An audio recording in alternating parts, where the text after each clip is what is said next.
On a hot night for baseball here at Wildwood Baseball Park, the Northeastern Wisconsin League playoff race is equally as hot. The Green Bay Storm come to town to take on the Sheboygan A's in a game that has large playoff implication. The Storm will send Josh Jarrow to the mound against Brandon Winfield for the Sheboygan A's.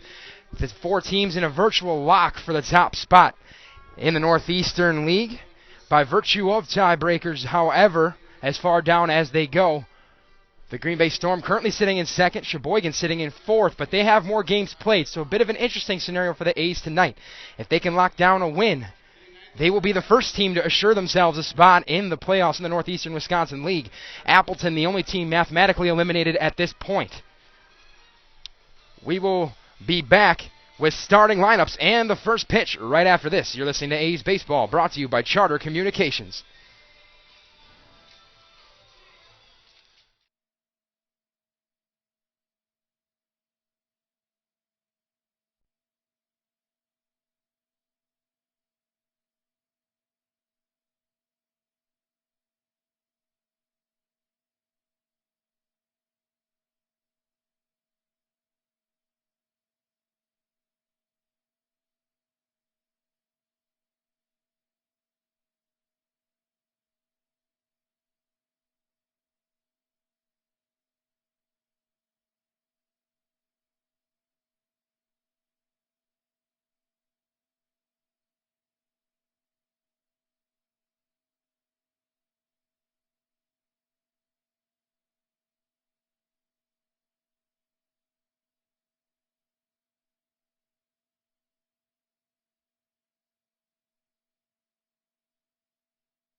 Welcome back to Wildwood Baseball Park. Minutes away from first pitch. We're going to go ahead and get you tonight's starting lineups first for the visiting Green Bay Storm. Leading off the center fielder, Zach Hilbert. Riley Spetz, the third baseman, batting second. John Rupno, the second baseman, batting third. Doug Coe catching and batting cleanup tonight for the Storm. Stuart Larson will be at first base and batting fifth. Chris Laux will be in right field batting sixth. The 7th batter, Cody Pangrazi, the DH. Tyler Brown, the left fielder, batting 8th. Rounding out the order, the shortstop, Chad Lundgren. Josh Jarro steps to the hill for the 2nd time against the Sheboygan A's. For the hometown Sheboygan A's, Kyle Truan's lineup looks like this. First leading off center fielder John Capasso. He's followed by the right fielder Drew Pearson. Tim Patzman, the left fielder, batting 3rd. Harry Stout at the hot corner and batting cleanup. Chad Langley, the DH, will be in the 5-hole tonight. Justin Hunt batting 6th, playing first base.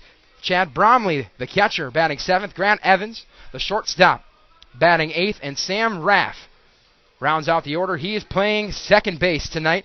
Brandon Winfield will be on the hill to start things off for Sheboygan. Once again for the A's, Capasso, Pearson, Patzman, Stout, Langley, Hunt, Bromley, Evans, and Raff. Winfield, the left-hander out of Marian University, toes the rubber, and we are ready for baseball here in Sheboygan. This is a big one, folks. Arguably the biggest game of the Sheboygan A's season to this point.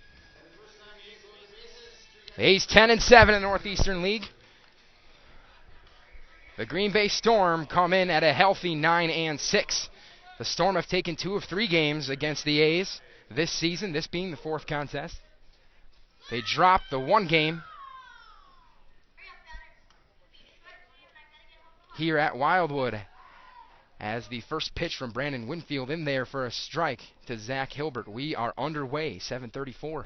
Your first time of pitch, a balmy 93 degrees here in Sheboygan.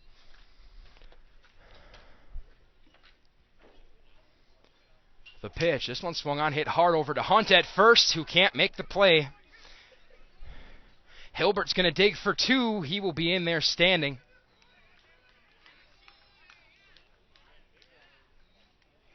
And a runner on second to lead things off for the Storm. I believe that one will be scored an error. We're going to wait on the official scoring, though.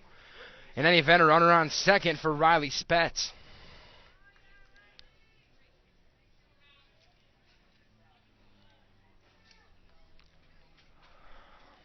Hunt, not typically at first base, usually catching or DHing, but he has played some first, but a hard shot to start him off in the game, and Spetz fouls one straight back into the netting, 0-1.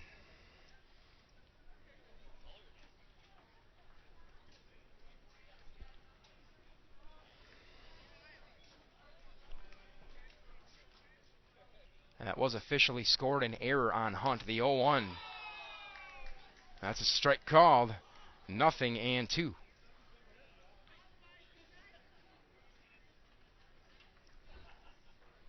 Winfield stares into Bromley for the sign. Long look back at second. Time is called, and we have a balk, I believe.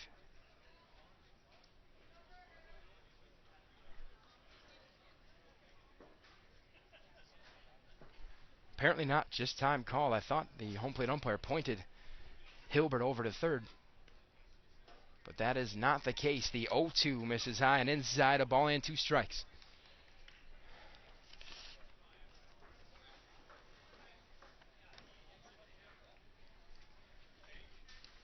Winfield ready, stretches, deals. This one swung on, chopped weakly out in front.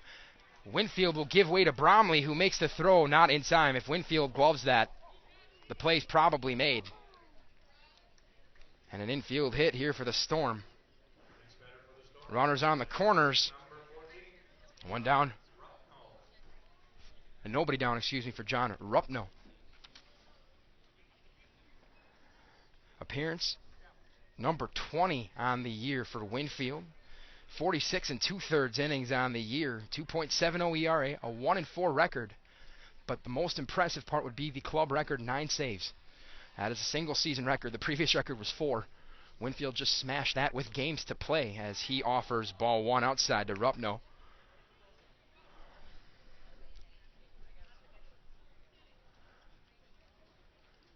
Winfield kicks and deals. Fastball for a strike on the outside corner. Count even up at 1-1.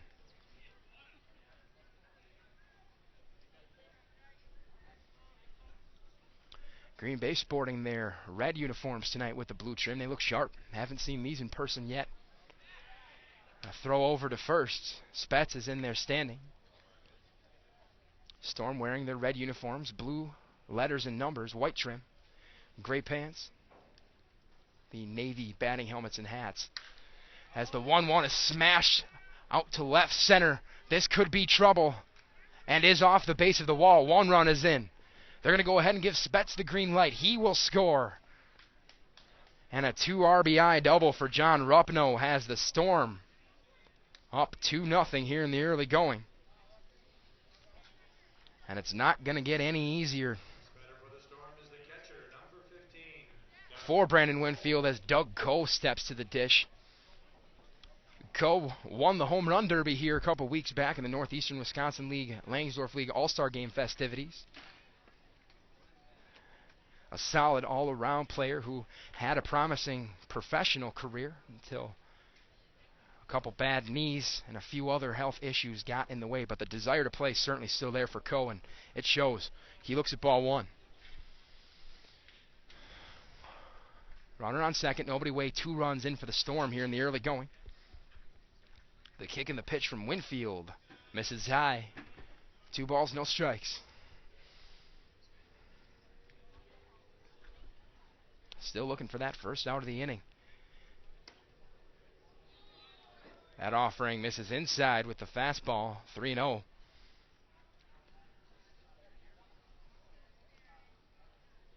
Winfield sets the pitch, and that one hit him.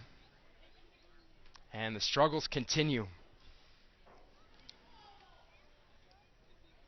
The A's slow starters in both of their games against Genoa City, but folks, I'm going to tell you right now, partiality aside, this team that they are facing today in the Green Bay Storm, not the Genoa City Red Dogs, much deeper, a bit more talented, and a team that is in the race for something, hungry and ready for a win. This is not the kind of start you want to have, not insurmountable by any means, but here's Stuart Larson. He shows bunt, drops it down. This time Winfield will field it, fires over to first with Raff covering, and finally that first out recorded. However, runners on second and third.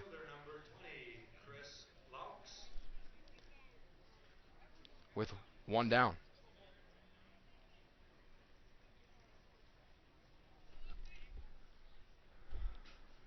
Here's Chris Laux digging in, out in right field for the Storm. Right-handed hitter. The pitch. That one right down Main Street for a strike. 0-1.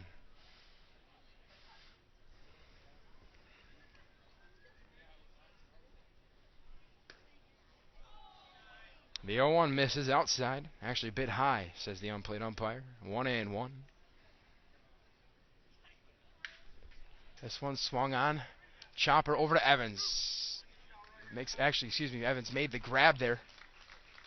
Look, both runners back who are back in time, so a line out to the shortstop. Laux is retired, and here comes Cody Pangrazi.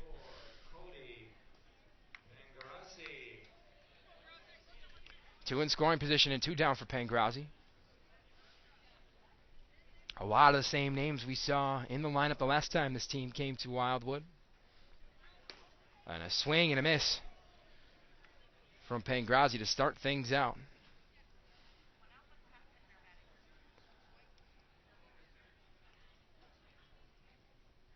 The kick in the 0-1 is chopped foul. Coming at your computer screen at home. 0-2.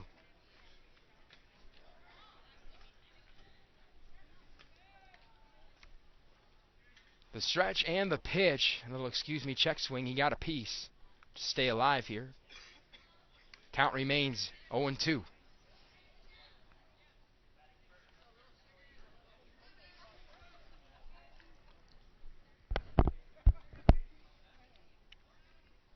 Winfield a long stare into Bromley.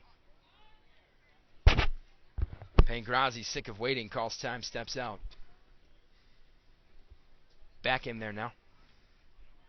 Winfield and Bromley on the same page. The 0-2 swung on in line to left, trailing foul.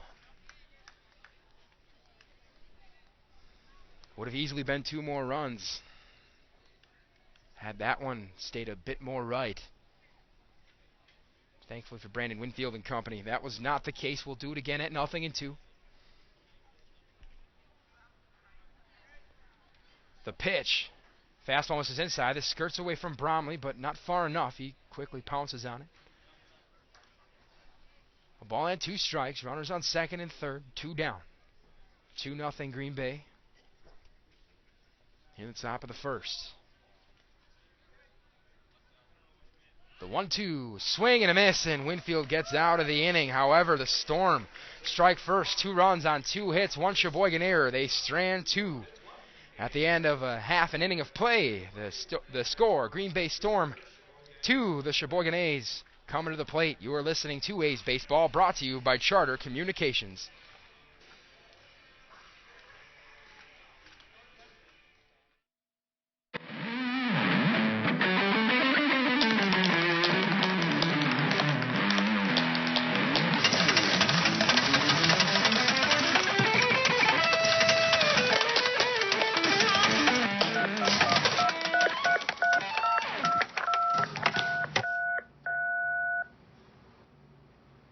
With over 100 HD channels, the nation's fastest internet, and Charter phone, the Charter Triple Play is the best of everything.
Welcome back to Wildwood.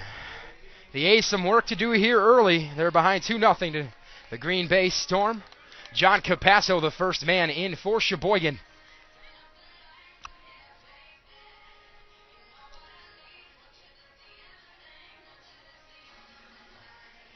And Capasso awaiting the first pitch of the night from Josh Jarrow. Jarrow tilled the rubber for the Storm the last time they were here at Wildwood, and his first pitch of the night is ball outside, 1-0. Jarrow, southpaw. The windup and the pitch misses high. 2 balls, no strikes to John Capasso.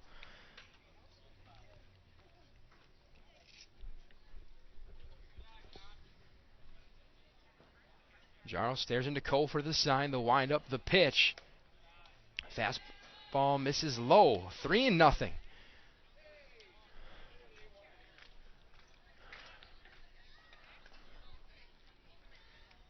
The windup, the 3-0 pitch. Fastball catches plenty of the plate for a strike. 3-1. Capasso hitting .318 on the season, has a home run and 12 driven in. The 3-1 swung on, lifted foul.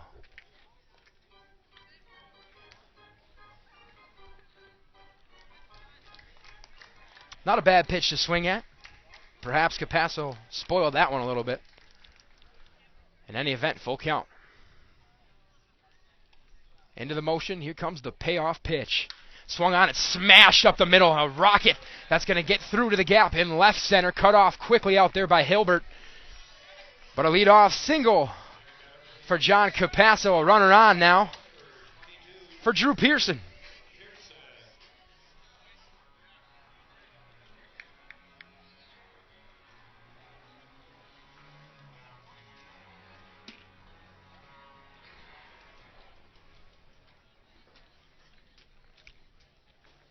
Jaro out of the stretch now. Here's the offering. It's a fastball low. 1-0. As we were saying earlier, this standings in the Northeastern League about as tight as things can get. Menasha, Green Bay, Sheboygan, Oshkosh all virtually tied. By way of the standings, it's more of a technical term because the tiebreakers are not applied when teams have not played an even number of games. There are tiebreakers, plenty of them, actually. We can get more into that later in the broadcast, but Menasha currently owns the top spot, technically speaking, at 8-5. That's a .625 winning percentages. Pearson looks at the 1-0 high. Green Bay comes in at second, 9-6. They're at .600 in terms of winning percentage, and here is Sheboygan at 10-7, a .588 win percentage. They have the most wins, but the lowest winning percentage of the teams tied for playoff spots. The 2-0 swung on, lifted straight up, should be playable, and will be. This is Larson coming in. He secures it in foul territory. 1 down. Here comes Tim Patzman, who had a whale of a 2-game set yesterday. It'd be nice to keep this guy hot, wouldn't it? Going into the stretch. The Ace could ride a nice hot bat into a respectable seed in the Northeastern League playoffs. Heck, to a Northeastern League berth.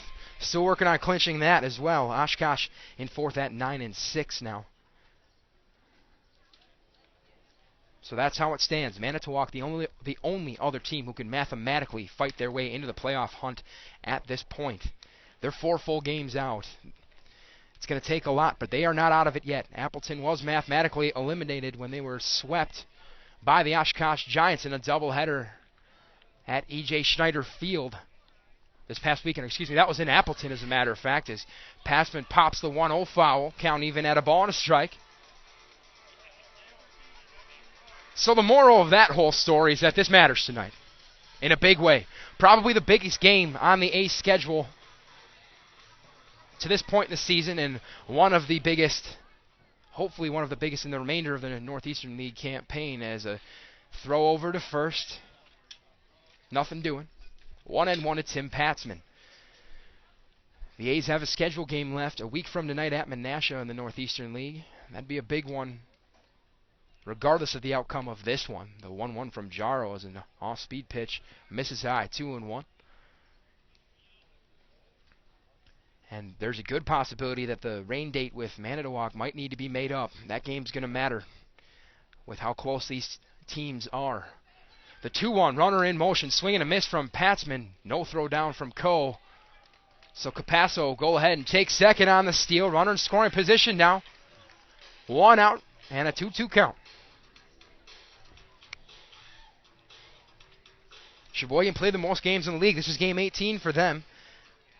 This is game 16 for Green Bay. Menasha has played just 13 games, and Oshkosh has only played 15. As the 2-2 misses low. 3 balls, 2 strikes.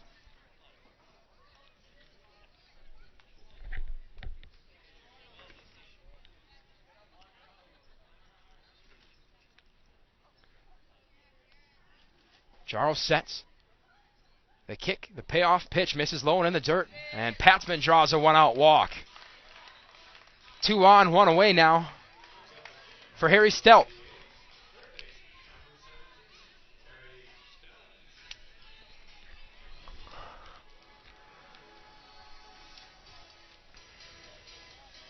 Two more home games left in this homestand. 7 games in 5 days for the Sheboygan A's. We're going to round that out Wednesday. So home game tomorrow night and Wednesday night. Tomorrow night, the West Dallas Nationals. Then a Langsdorf League game that ultimately, in the Langsdorf League standings, doesn't mean a whole lot. The 0-1 is swung on and missed, but it gets away from Coe to the backstop, and both runners will advance 90 feet. So runners on second and third and one down. But that doesn't mean that in the grand scheme of things that tomorrow night's game doesn't matter. West Dallas, one of the few non-league opponents talking about, historically speaking, with this being the A's first year in the Langsdorff League. West Dallas, one of those few teams to own a winning record against Sheboygan, as this one's grounded weakly to Jaro. He looks the runner back, fires over to Larson in time. 2 away. So it'll be up to Chad Langley.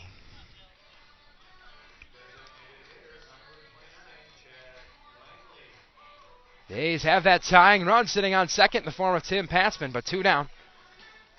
Langley DHing tonight. And West Dallas, as a matter of fact, going back to my previous point, the Nationals came in here and took a game in the first half of a Langsdorff League doubleheader early in June. So one of the few teams to come in here and one of the very much only teams outside the Kenosha Kings to have any success at Wildwood in the Langsdorff League. So it's a bit personal tomorrow night, as hopefully the A's will be vying for win number 30 as Langley looks at strike 1. That 30 win mark is a plateau of an above-average season, that's for certain. The A's chasing that hard here in that last full week of regular season play. Jaro sets the 0-1. It's a ball inside. Count even at a ball and a strike.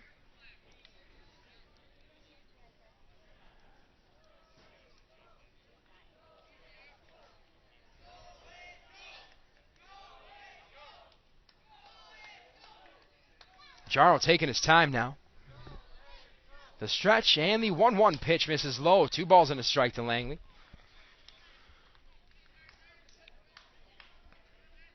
That first Langsdorff League playoff game, we told you we'd get that kind of figured out for you, as figured out as we can.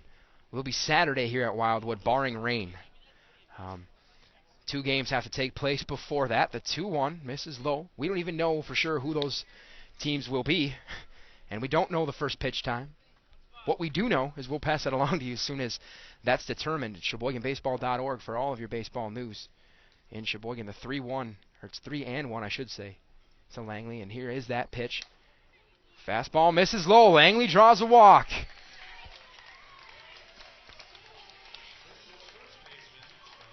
Just cannot say enough, or say it enough times, how well that young man is seeing the baseball right now. It's impressive. It is impressive. Bases full of A's now for Justin Hunt. 2 down. Game 49 for Hunt. A .241 hitter. A home run and 26 driven in. A mark that stands second on the team. He looks at strike 1 from Jaro.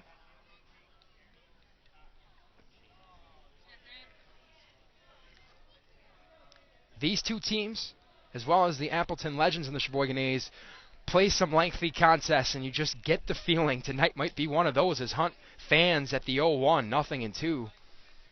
So grab your favorite beverage and buckle in. This could be a battle here tonight. Of course, our pal Jared Ertman on the mic later as the 0-2 swung on. Lifted to the right side, and that one tracking foul, and will land foul. New life for Justin Hunt.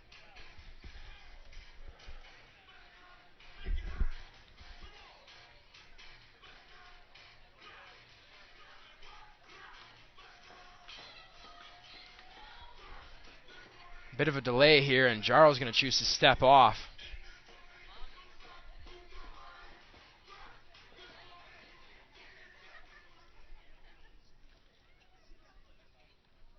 Again, the 0-2. Swing and a miss. Drop, 3rd strike. Doesn't matter because first base is occupied. Actually, the bases, I stand corrected. The bases were loaded. All he had to do was step on the plate, and he did. And that will do it for Sheboygan. So for the A's, nothing on a hit. No Green Bay errors. They strand 3. The end of 1 complete. Score remains.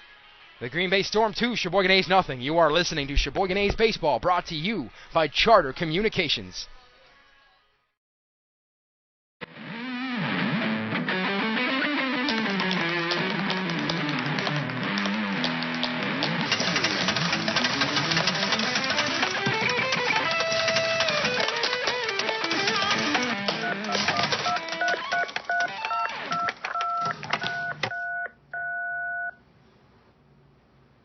With over 100 HD channels, the nation's fastest internet, and Charter phone, the Charter Triple Play is the best of everything.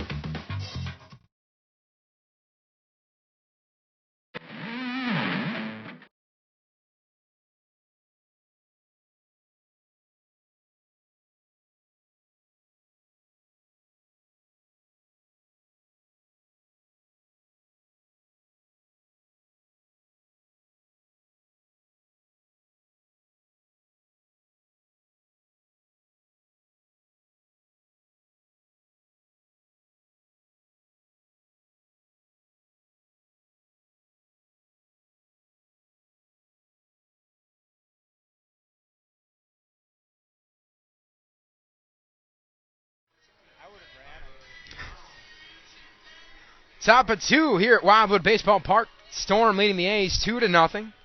Tyler Brown will lead things off for Green Bay. They looking to build upon an early lead as Brown jumps on the first pitch from Brandon Winfield, pops it foul.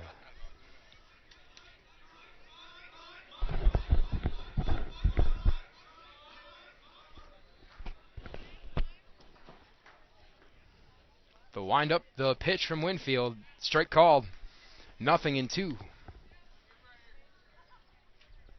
Winfield picking up the pace a bit.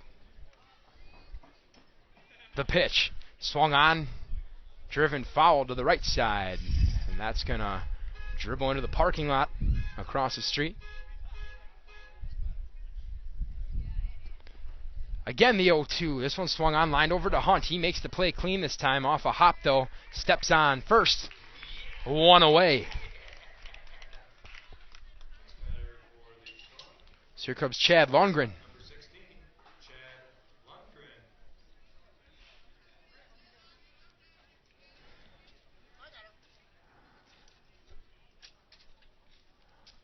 The pitch. This is outside. 1-0 to Lundgren. Winfield's ready. The windup and the 1-0 misses high. 2 balls and no strikes.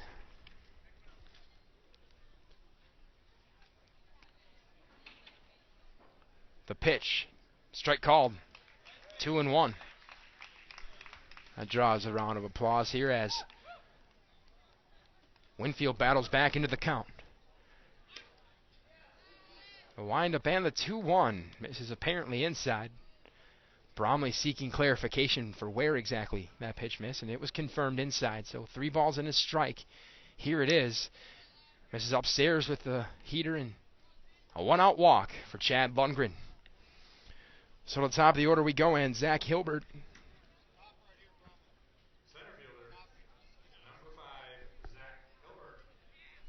Hilbert reached on an error an inning ago. Eventually scored as part of that 2-run first for the Storm. The stretch and the pitch. Misses inside. Gets away from Bromley, but once again, not far enough. A little good news there for Sheboygan. 1-0.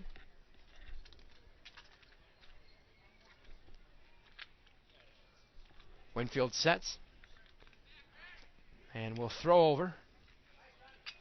Lundgren in there standing. A ball and no strikes. 1 away here in the top of the second. The stretch and the pitch misses low. 2-0.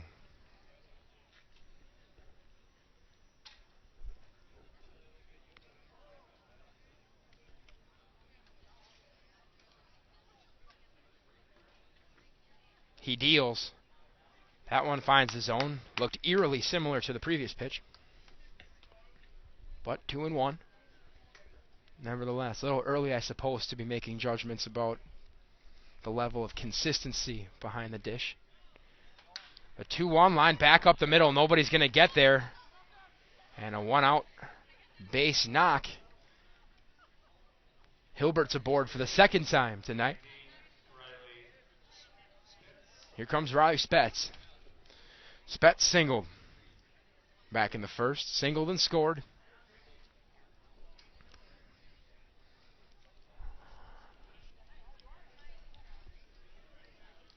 Winfield in a bit of a jam here, looking to get out ahead. Looking for a punch out or a ground ball would be even better. First offering is a swing and a miss from Spetz. 0-1. Spetz, the everyday third baseman at UW-Stevens Point. Playing his summer ball in Green Bay this season. The 0-1 off-speed pitch in the dirt, swung on and missed. Spetz visibly frustrated with himself, and he's behind here 0-2.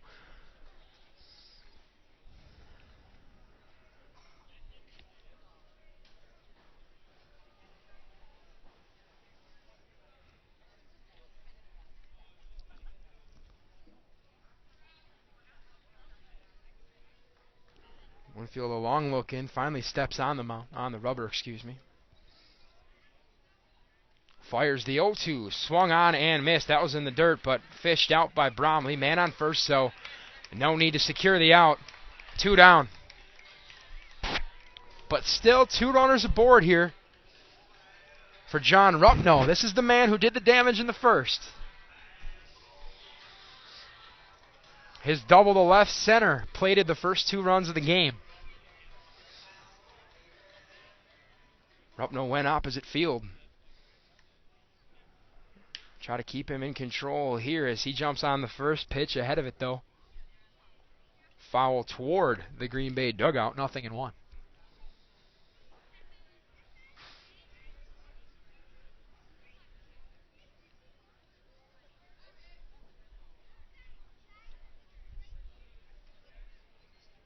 He sets, delivers. Almost is just outside. A ball and a strike to John Rupno.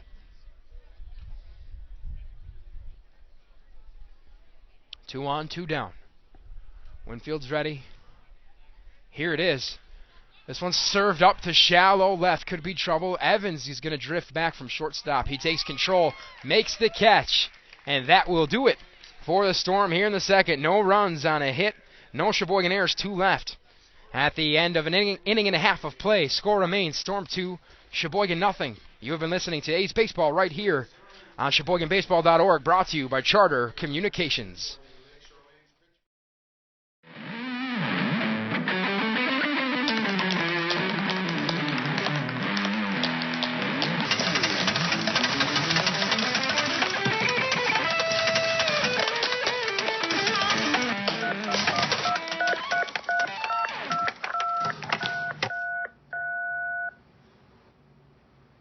With over 100 HD channels, the nation's fastest internet, and Charter phone, the Charter Triple Play is the best of everything.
Welcome back to Wildwood Baseball Park here in Sheboygan. The Green Bay Storm leading the Sheboygan A's 2-0 here in this Northeastern Wisconsin League contest.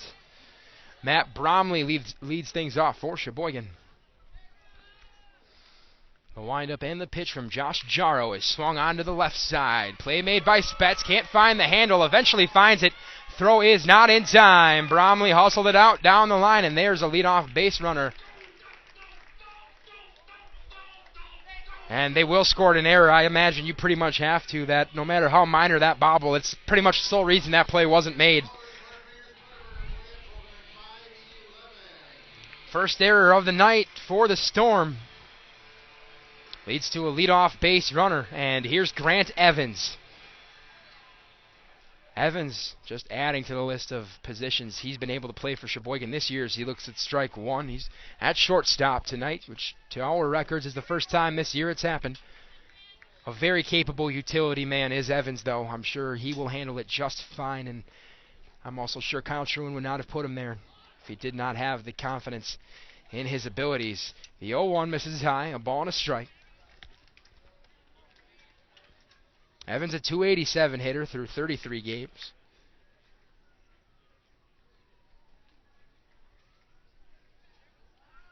Has 13 driven in. The 1-1. Bromley takes off. Throw down from Cohen. Plenty of time.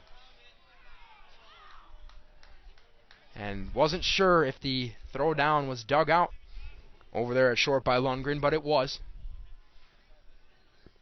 And there's one down now, and base is clear.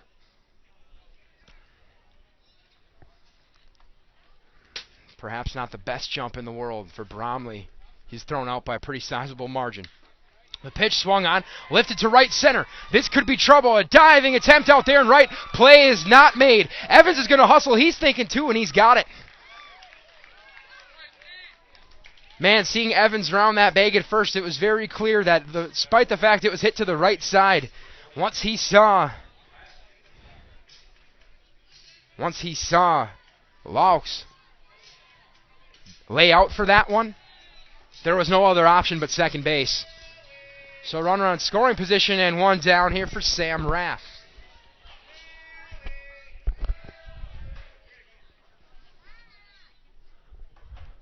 The pitch on a strike. 0-1. Raff hitting .212 through 42 games. 12 driven in. He's got one out there in scoring position in the form of Grant Evans. The 0-1 misses. A ball and a strike now to Sam Raff.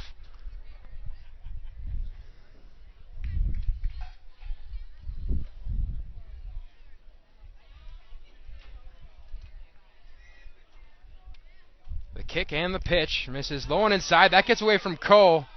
Evans is going to make a wise decision to hold his ground at second. Originally, it looked like that ball was going to go farther away from Cole than it really did. Cole got there quickly. So that ball got caught up in the grass, and safe to say Evans would have been in a world of hurt if he would have taken off.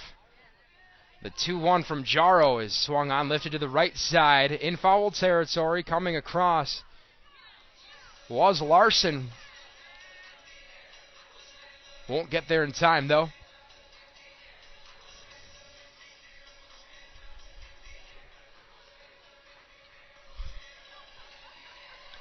Two and two count here to Raff. Runner on second, one down.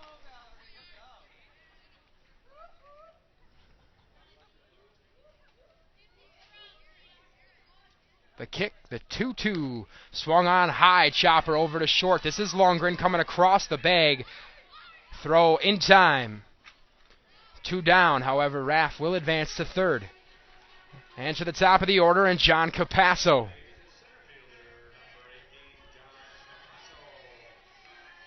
Capasso singled an inning ago. If he can get another base knock here, it would mean the first run of the game for Sheboygan.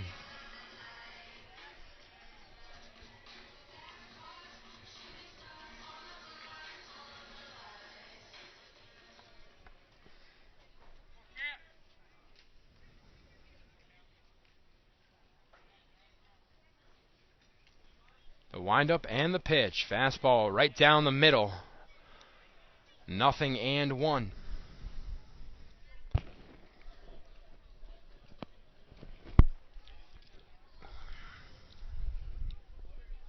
The windup, the pitch. Little off-speed pitch, misses inside. A ball and a strike.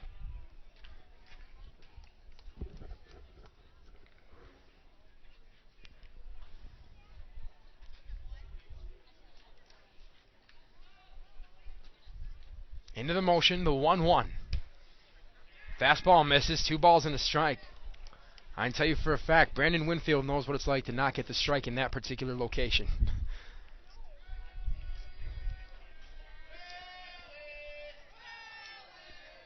Into the motion, the 2-1. Breaking ball in the dirt, blocked nicely by Coe. 3 balls and a strike now. Very nice turnout here at Wildwood for a Monday night. Still room for you if you're in the Sheboygan area, though. We'd love to see you down here. The 3-1 pitch misses outside. Capasso draws a 2-out walk. Runners on the corners with 2 away for Drew Pearson. As the regular season winds down, I'm going to throw in my own personal 2 cents and tell you need to come see a game down here at Wildwood if you are able but have not had the chance to. One of the few places you can get a baseball game, a beer, and a brat for $8. You can't beat it. Definitely the minor league feel here and the minor league experience and some high-quality baseball. But hey, what do I know? You need to come see it for yourself. 2 home games left in the regular season. We for sure have a playoff game here Saturday. Come check out some Sheboygan baseball and help us celebrate 50 years of America's pastime in this wonderful city. So after that brief meeting, and a shameless plug, here's Drew Pearson. Runner takes off, and Cole's just going to let him. That was something Genoa City just failed to figure out time and time again yesterday. The veteran Doug Coe was having none of it. They're going to take their chances with Pearson. That first pitch was called the ball, so it is 1-0. Runners on second and third, 2 away. The stretch and the pitch. Reached back for a little extra on that fastball, but missed. 2-0.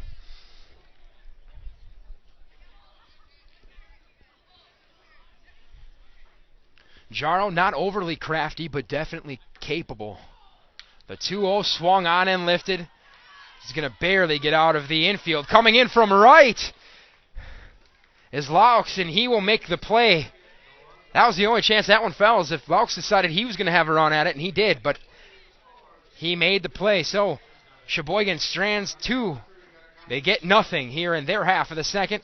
At the end of 2 complete here from Wildwood, score remains Storm 2, A's nothing. You are listening to A's Baseball, brought to you by Charter Communications.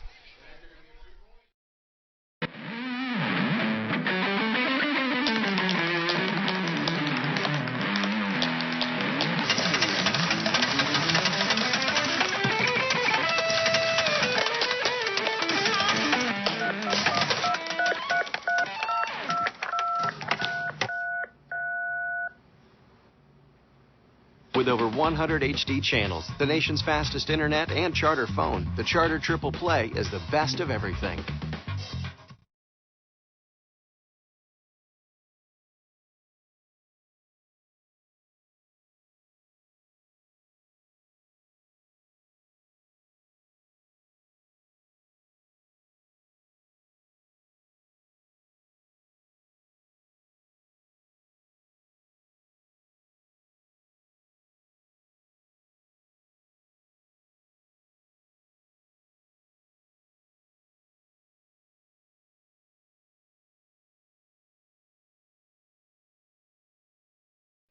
Doug Coe to lead things off for the Storm here in the top of the third, and now in to tell you about it, here's Mr. Jared Ertman. Jared?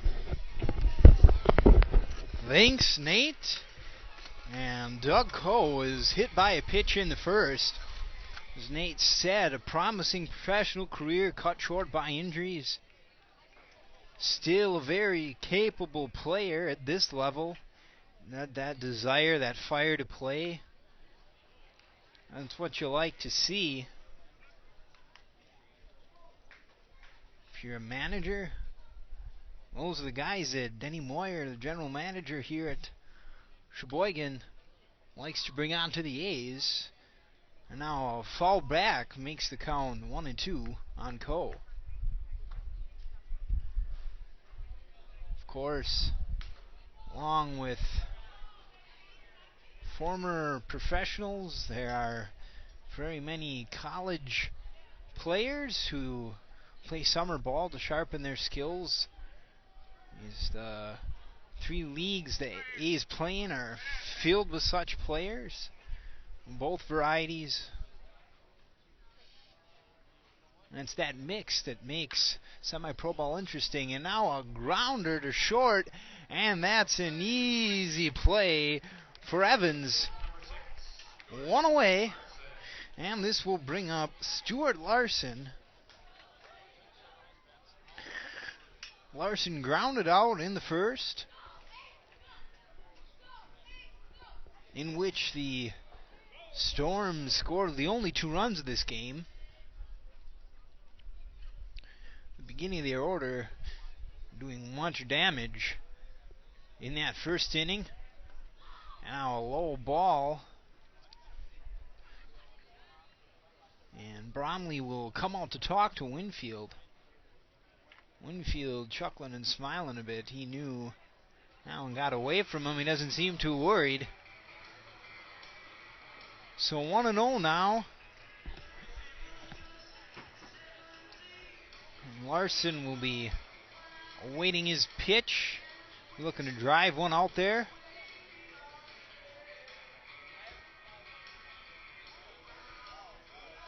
Winfield toes the rubber, winds and delivers. Strike 1. So Winfield certainly not panicking here. 1 out, no one on. Certainly no reason to. And now a low pitch dug out, and this one is into center. Easy catch for Capasso, and 2 are down for the Storm.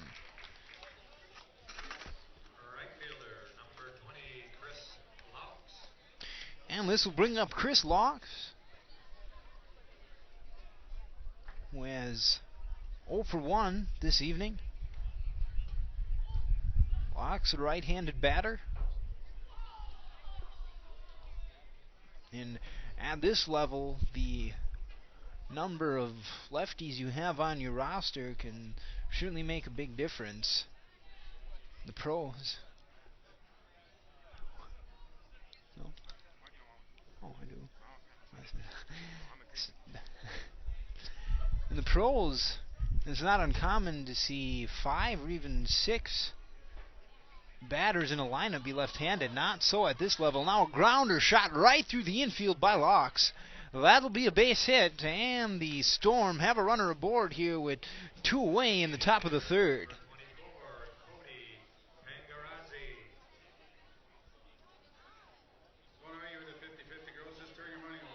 Cody Pangarazzi now at the plate for the Storm.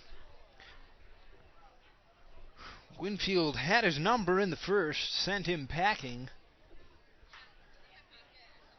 Be looking to do that again.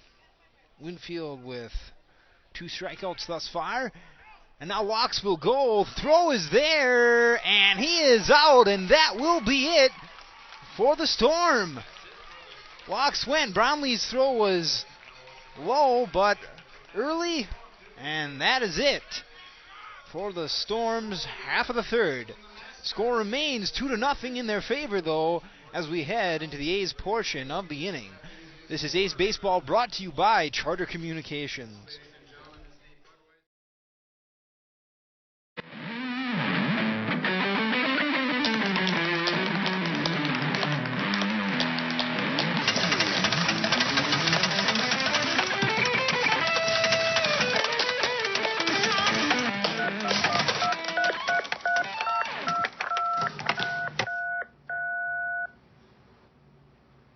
With over 100 HD channels, the nation's fastest internet, and Charter phone, the Charter Triple Play is the best of everything.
And so into the bottom of the third we go. Tim Patzman will be leading off for the A's. As night falls here at Wildwood Baseball Park, sun is already set behind the trees in the outfield. Very nice evening forming. Patzman was issued a walk in the first. For those of you just joining us, the A's here down 2-0 to the Green Bay Storm. Storm wanting to hit column 3-2. Both teams have logged an error.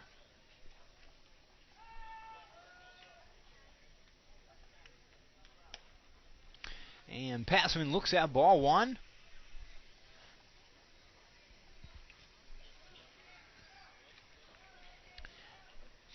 Patzman leading few statistical categories for the A's this season, among them home runs.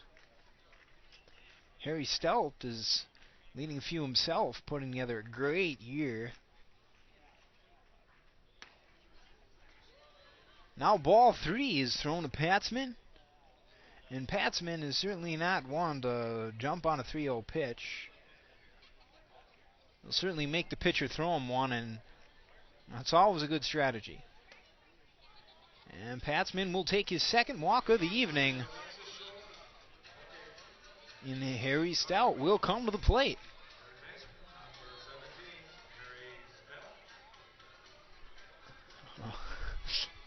Stout grounded out in the first. Little chopper to the pitcher. That's not what we're used to seeing him hit this year. He is batting an amazing .354 with 127 at-bats coming into this game.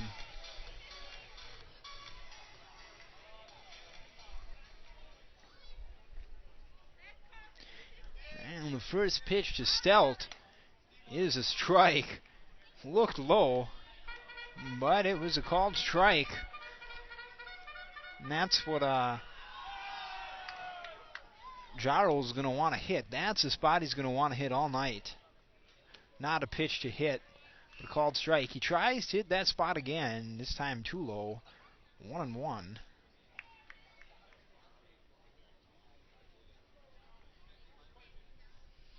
Jaro takes the sign, sets and delivers. Ball two, another one low.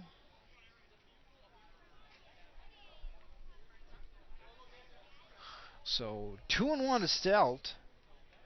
One runner aboard, that is Patzman.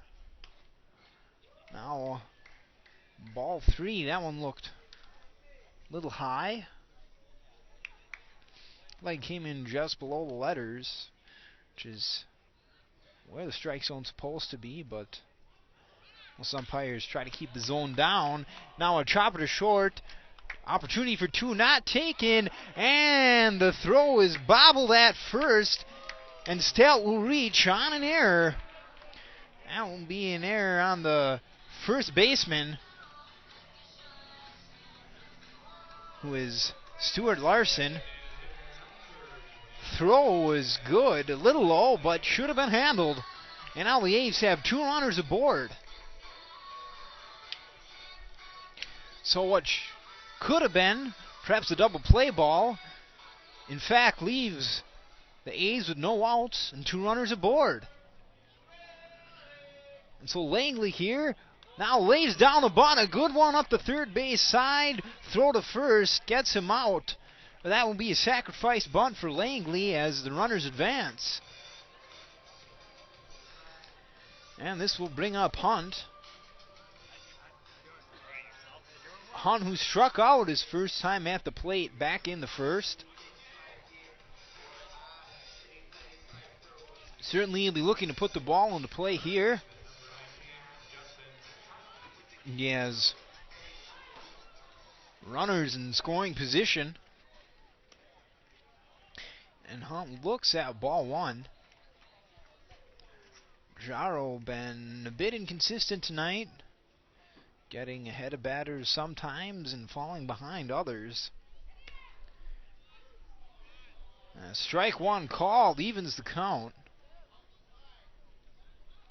And the A's showing some patience at the plate, have drew their walks.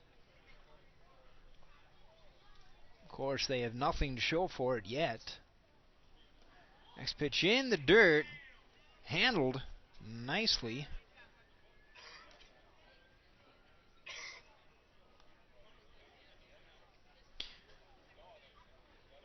At this level, solid catcher is a boon to any team. Of course, at any level it is, but the pros, you certainly expect catchers to stop it and have a rifle arm. Can't always find that at the semi-pro level.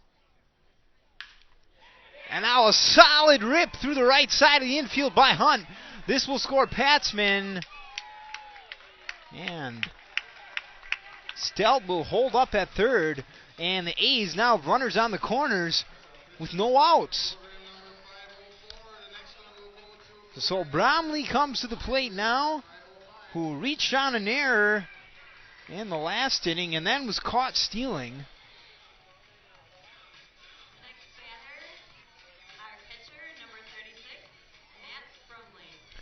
Bromley playing catcher tonight for the A's.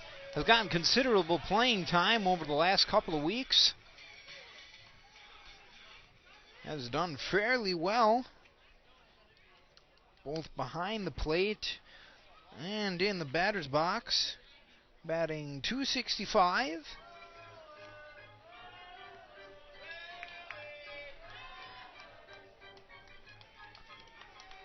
And here he takes ball one.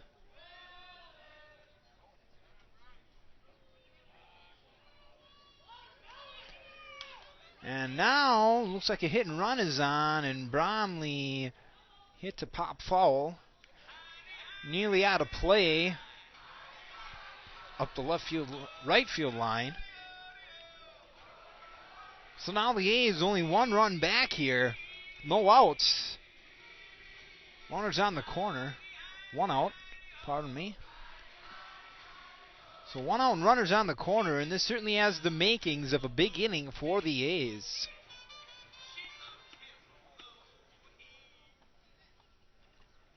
Jaro takes the sign, sets and delivers. This one low, and that gets past Cole. The runner on first will advance to second, and that is Hunt. Now, two runners in scoring position for the A's. And Cole will go out to talk to Jaro.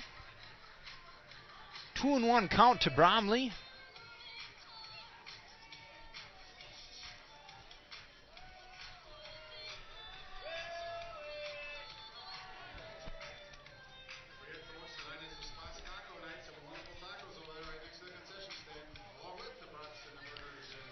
So now, the A's here looking to get ahead here. Perhaps bust this one open, but got to do it one run at a time, as they say. In these important games, can't get greedy, get undisciplined. Strike two to Bromley, that one called, and the count is even.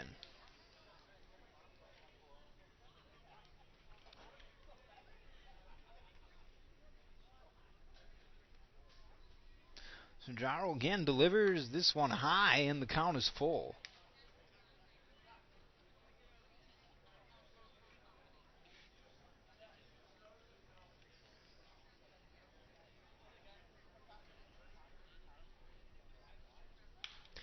And now a fall back by Bromley.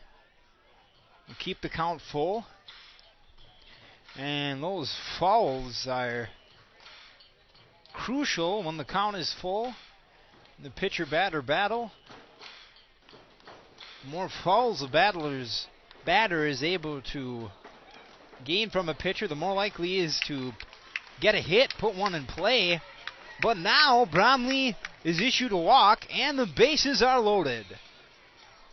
And Grant Evans comes to the plate, having already hit a double this evening. And the double here would garner At least 2 runs for the A's. And that would certainly be huge.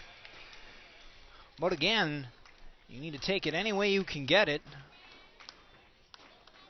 Certainly the A's would not be unhappy if Jaro walked a run in. Jaro will do his darndest to make sure that doesn't happen. But he is 1 pitch closer to that reality with ball 1.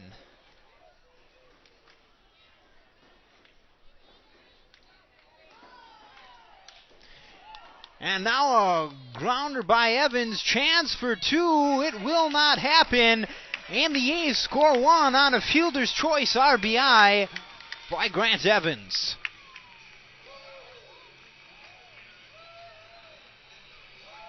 And so now with runners on the corners, coming to the plate will be Sam Raff, residing at the bottom of the lineup as he has for most of the year. Raff playing second tonight. Not showing terrible statistics on the year. 24 hits and 116 at-bats for a .212 average. Not terrible for someone residing at the bottom of the order.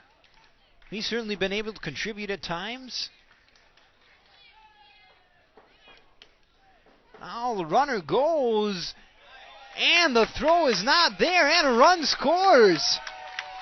So while the Storm ignored the first third play earlier in the game, this time they are taken in by it, and the A's take the lead. 3-2 here.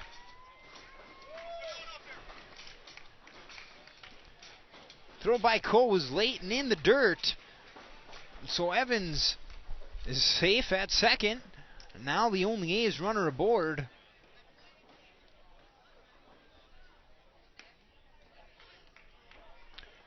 Strike 2. Delta Raff. Where's Raff plays college ball?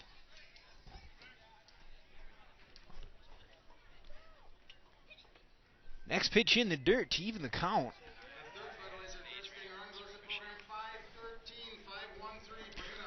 2-2, 2 outs, man on second here for the A's in the bottom of the third. Looking to now increase their newly gotten lead. And Raff knocks one into shallow center. This one might be trouble, and indeed it falls. And Evans is in. No throw attempted from center. And the A's have now doubled the Storm's mark. 4-2 now. 4 hits for each ball club. And what is hurting the Storm now is what has traditionally hurt the A's this season. Storm leading the errors column 3-1. So back to the top of the order for the A's, John Capasso. Capasso, who has reached base in both his times at the plate this evening. And now he lays down a stellar bunt up the third base line. Barehanded, but the throw is off. And that will be a bunt for a hit by Capasso. And now the A's have all the momentum going their way. As Drew Pearson comes to the plate. Pearson looking to reach base for the first time this evening. And this would be quite the time to do it. Runners on first and second. Now that is the second great bunt by the A's this evening, showing that they can utilize that portion of the offensive arsenal. And now it looks like the Storm will be changing pitchers, and we will go to commercial. This is A's Baseball brought to you by Charter Communications.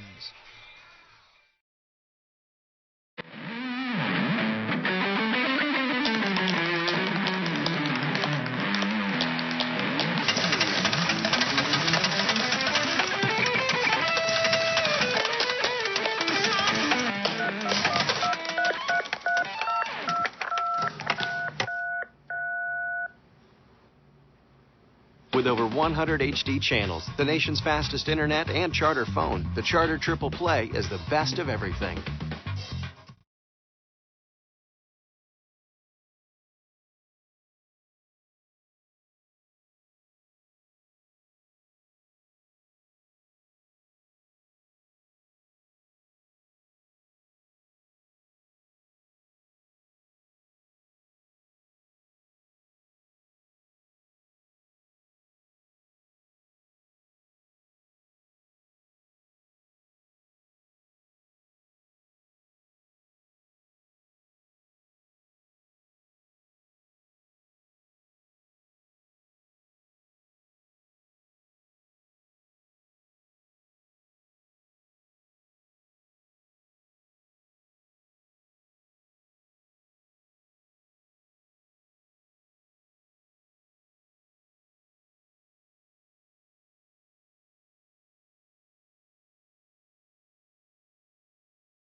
New pitcher for the Green Bay Storm is Nick Shadry, number 25. Jaro, thus far, has gone 2.2 innings pitched, 1 strikeout, 4 walks, and 5 hits. So, not the best stats for Jaro, and certainly the A's have taken advantage of him this inning. See if they can do the same to Shadry. And now the count is 0-2.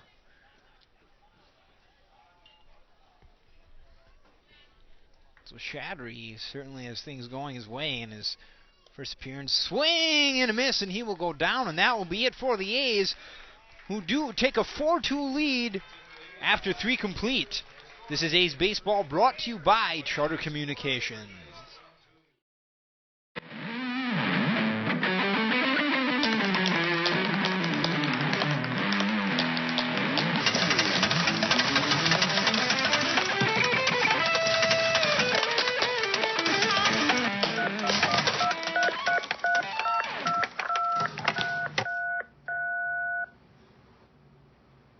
With over 100 HD channels, the nation's fastest internet, and Charter phone, the Charter Triple Play is the best of everything.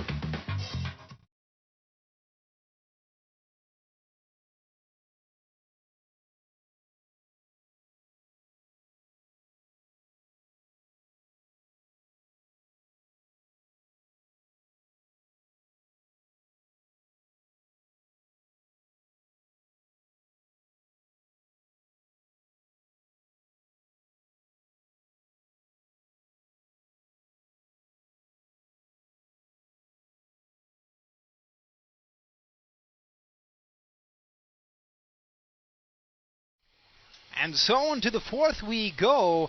Coming up for the Storm will be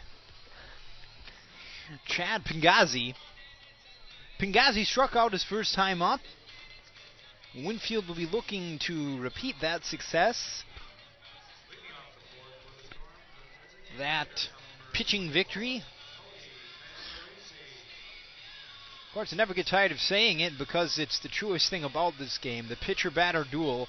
That is what makes it. It is a team game, but the one-on-one showdown between the pitcher and the batter is what makes it. And now a grounder to short. Evans has it and makes the throw. 1 pitch, 1 out for the A's. And now to the plate comes Tyler Brown. Brown grounded to first in his first at-bat of the game.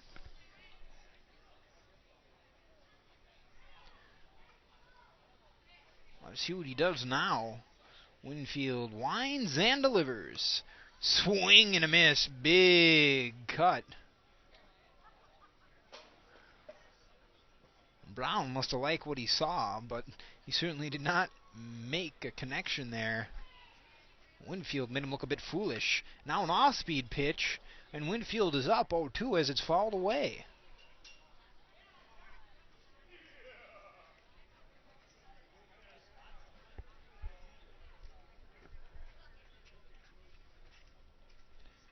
Swing and a miss by Brown, and he is down on 3 pitches.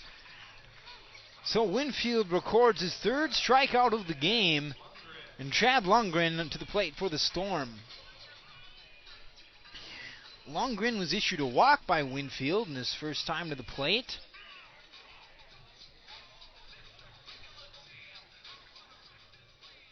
And walks are one of those statistics that... But now a bunt down the third base line, and he will be safe. That ball kind of scooted around in the infield. If you've ever seen the movie Angels in the Outfield, it was almost like one of those deals. The ball took several odd hops, and Winfield could not handle it. Neither did Stelt. And that is a base hit for Lundgren. Back to the top of the order with Zach Hilbert, left-handed batter.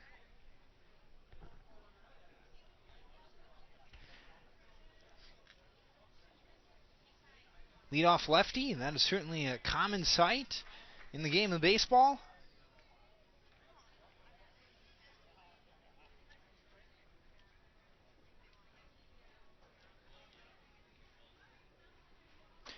Well, I suppose I don't know what other game sides. And now he will go. Attempted steal. He is safe.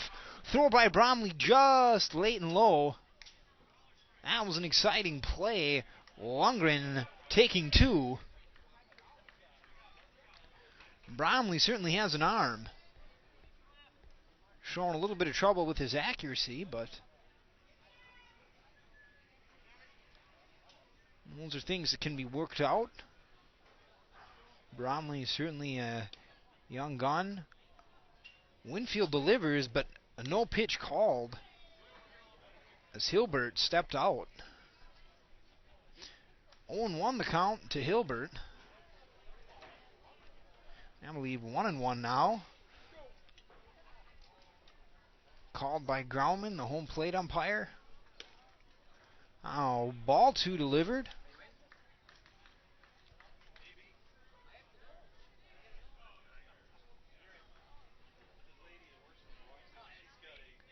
Hilbert awaiting the pitch. Winfield steps around and looks Lundgren back. 2-1, 2 outs, and a man on second for the Green Bay Storm. Pitch by Winfield.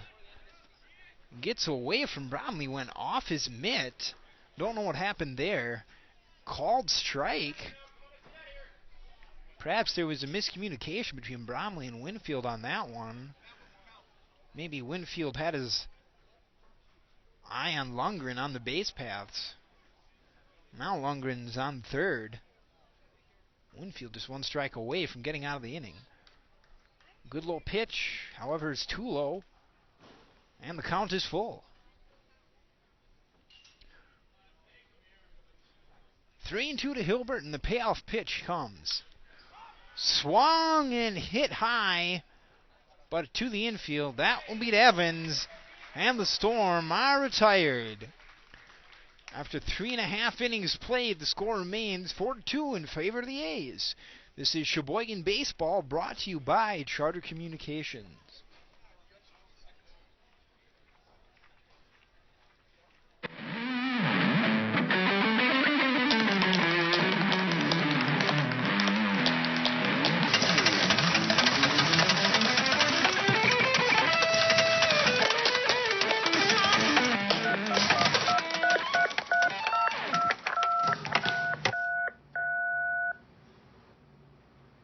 With over 100 HD channels, the nation's fastest internet, and Charter phone, the Charter Triple Play is the best of everything.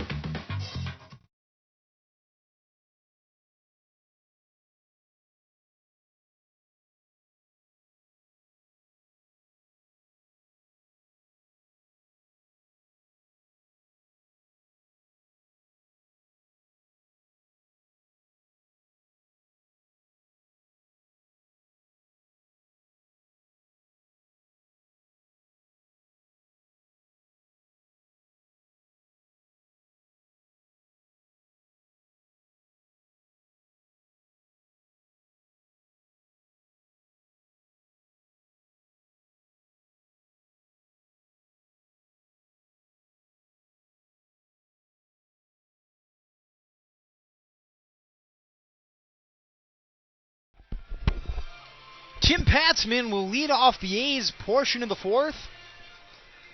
Patzman was issued 2 walks tonight. A third walk would maybe not be too impressive, but a man on base is a man 90 feet closer to home. 90 feet closer to scoring a run, and that is what you need.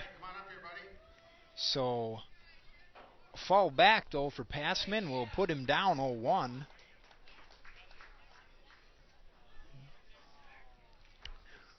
Little Tyler, the A's bat boy, goes to retrieve the ball.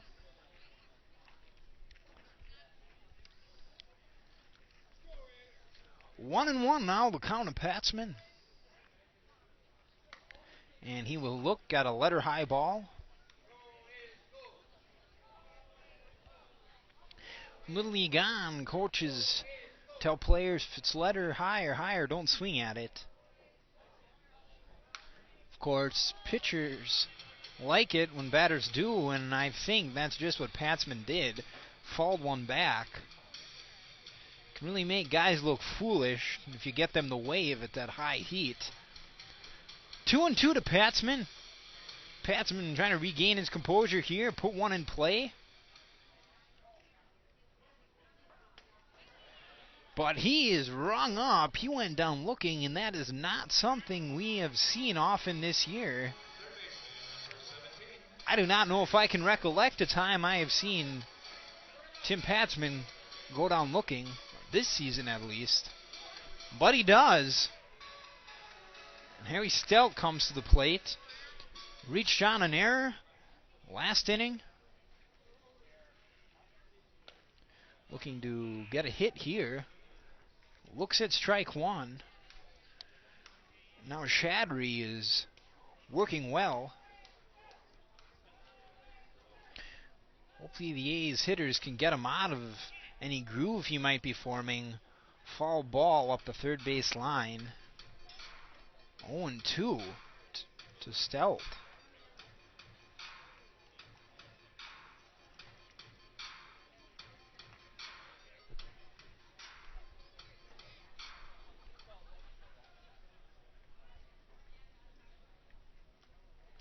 Swing and a miss, and Stelk goes down. So 2 men up and 2 strikeouts for the A's. And Chad Langley will come to the plate. He's walked and had a sacrifice tonight as it were. Of course, anything will be better than a strikeout here. Perhaps not. But 2 outs and no men on. An out is an out is an out. But generally speaking, striking out is the worst thing a batter can do. Fall back. 1-1 now.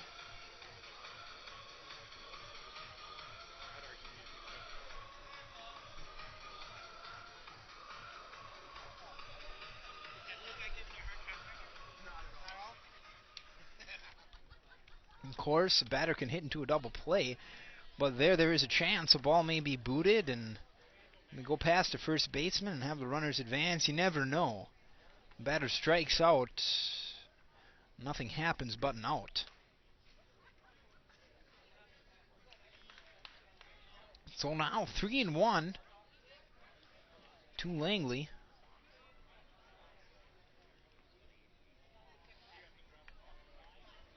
Langley will be looking for one to drive here. And looks like he might have found it. This one deep into left. Back he goes. That one falls, and Langley gets a stand-up double. So with that, the A's are hoping that Shadry is knocked out of the groove he may have been in. So now, Justin Hunt at the plate. Scored after getting a single this past inning.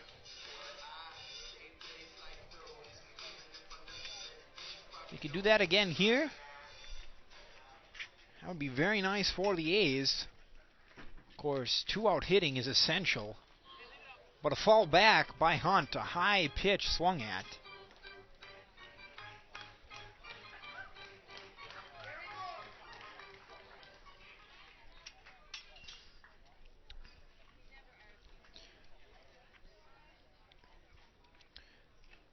Delivery is ball one by Shadry.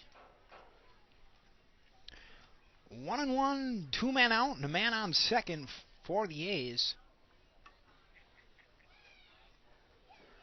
And there's the delivery. Breaking ball in the dirt. Now, just because a breaking ball is in the dirt does not mean it's a ball. It's where it comes over the plate. But at this level, you don't see too many guys who can break a ball that profusely to get a strike. Well, the ball ends up in the dirt. And now a shot into right by Hunt, but that one will be caught. And the A's are retired. They leave one man stranded, but they remain in the lead by 2, 4-2. This is Sheboygan A's Baseball, brought to you by Charter Communications.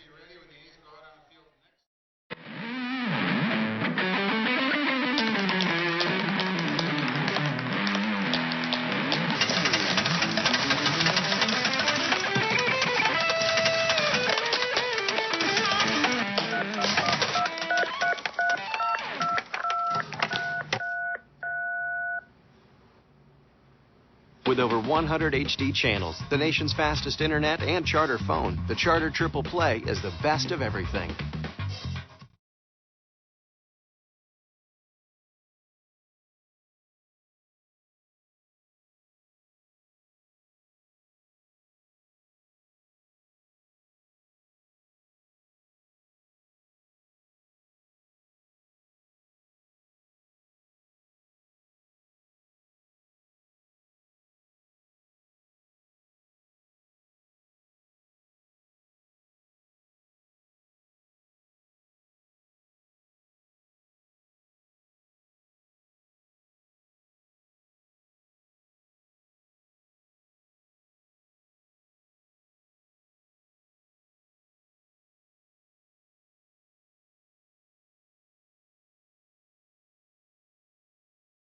Shit.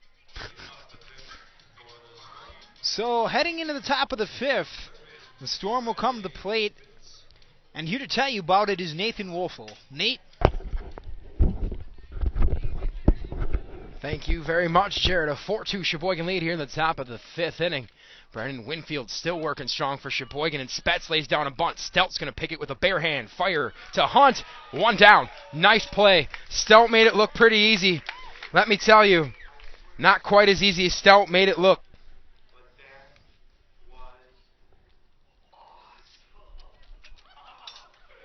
So, bases clear. One down for John Rupno. Rupno struck a 2 RBI double to the left center back in the first inning. It's officially 1 for 2 on the night. First offering to him is a strike called on the outside corner, 0-1.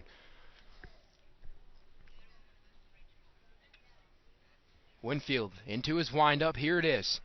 That one swung on, chopped hard on the left side. That's foul. Winfield in the driver's seat. No balls, 2 strikes. Let's see if Winfield and Matt Bromley can dial up something nasty here. The 0-2 swing and a miss, and just what the doctor ordered. 3-pitch strikeout for Winfield, and quickly 2 away.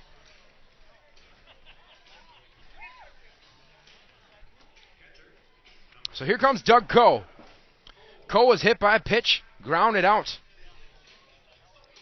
to shortstop in his most recent at-bat. Probably the best way to describe Doug Coe is he's flat out just a big dude. As he looks at ball one, probably stands a good 6'4". Just the build of a ball player, to put it simply. The windup, the 1-0, swung on, fouled back into the netting. Count even, a ball and a strike.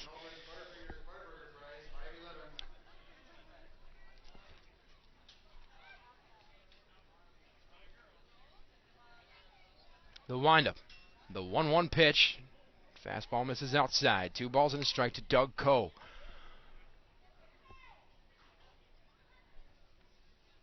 Into the motion. Here it is. 2-1 foul back over the grandstand. Count even up at 2-2. You know, it started pretty hot out here today, but it's turning into a beautiful night for baseball. Coming to a more comfortable temperature with no breeze as the 2-2 is swung on and driven right to the mitt of Harry Stelt. 1-2-3 go the Green Bay Storm in the top of the fifth. To the home half of the fifth inning we go. Your score remains Sheboygan 4, Green Bay 2. You're listening to A's Baseball, brought to you by Charter Communications.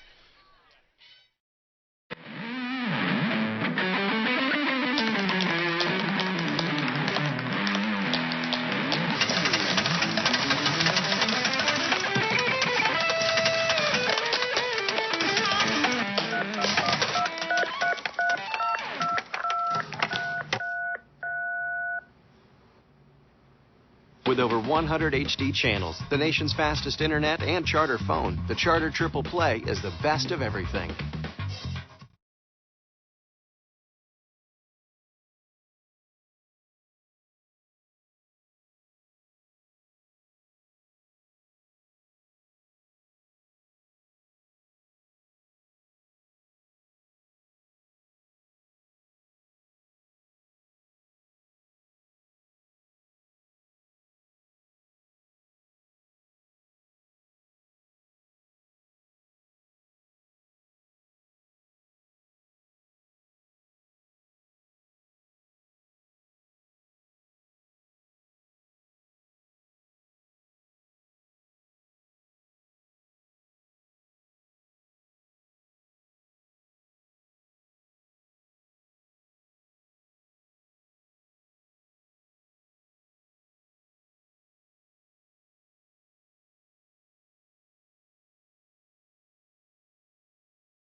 Matt Bromley will lead things off for the Sheboygan A's here in the bottom of the fifth. The A's lead the Green Bay Storm 4-2 in this crucial Northeastern Wisconsin League game.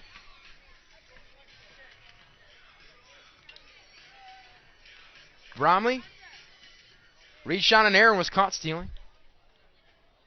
And then walked his last time up. He looks at strike one.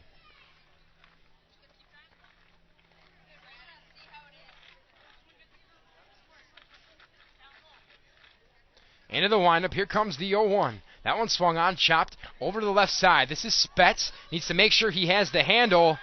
And that bobble cost him, and a bad throw cost him even more. Bromley's going to leg it out. We'll see how it's scored. It really wasn't a pretty play on either end of things defensively. I'd assume it has to be an error. I would agree with Mr. Ertman here to my right that I don't see how you scored any other way, and that's exactly how it will be scored. So a runner on and nobody down for Grant Evans. Evans is doubled. Reached on a fielder's choice. He scored as part of that 4-run third inning for Sheboygan. He takes ball one inside. 1-0 to Grant Evans.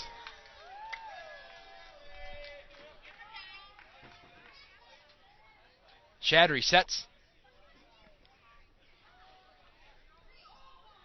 Finally deals. This one swung on to the right side. This could be trouble if it stays fair. Fair ball. Bromley on his horse. He's going to dig for three. Evans in there with a stand-up double. Sheboygan in business here in the bottom of the fifth. Evans went the other way with it. Drove it down the right field line. And his second double of the night resulted from it. Second and third, nobody away for Sam Raff. Raff singled in a run in the third. Grounded out to shortstop in the second. So officially 1 for 2 with an RBI as it stands. Right now, would love to change that. Coming into the contest, a .212 hitter. Raff looks at ball one outside. 1-0.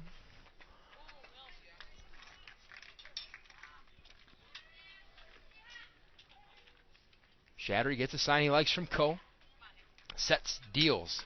That one a little excuse me swing to the right side. This is Larson. Looks both runners back. Shuffles back to step on the bag. One down. Top of the order, John Capasso. Reached all 3 times so far tonight. A pair of singles and a walk.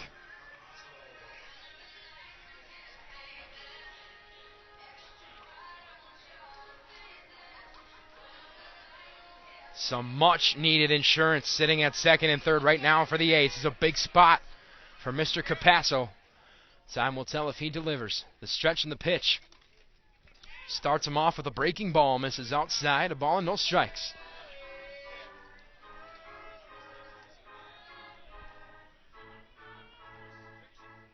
He sets.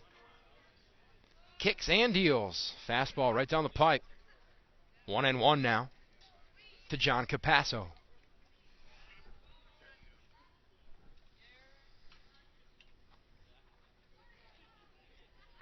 Shattery's ready. The stretch. Here it is. Fastball misses outside. 2-1.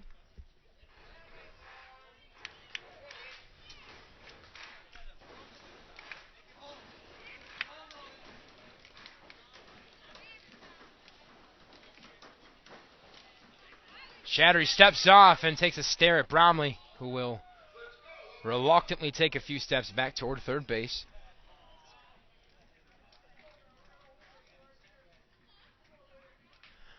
The 2-1 swung on, foul tipped. 2-2. Reminder, next broadcast tomorrow night, 7:30 p.m. West Dallas Nationals here at Wildwood Baseball Park. We'd love to see you here. We appreciate all our listeners, but if you get a chance to come take in a game at Wildwood, take advantage of it. 7:30 p.m., the first pitch for that one. The A's locked down the second seed in the Langsdorff League playoffs with a sweep of Genoa City yesterday. The 2-2 swung on and fouled to the left side.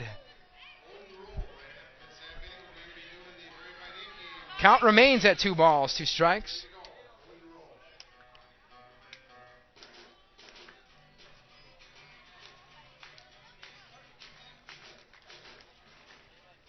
Shattery's ready. Kicks and fires. Misses outside. Worked him full.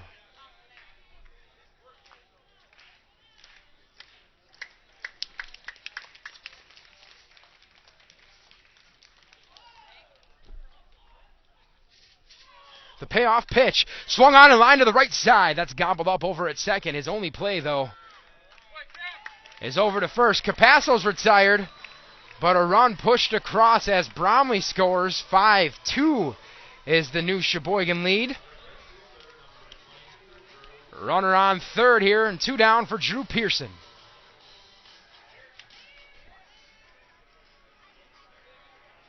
Pearson's 0 for 3. He's been struggling a bit at the plate recently, but too good of a hitter not to come out of it. No better place, no better time than right now. Evans stands on third, 2 down. First offering to Pearson, misses high and tight.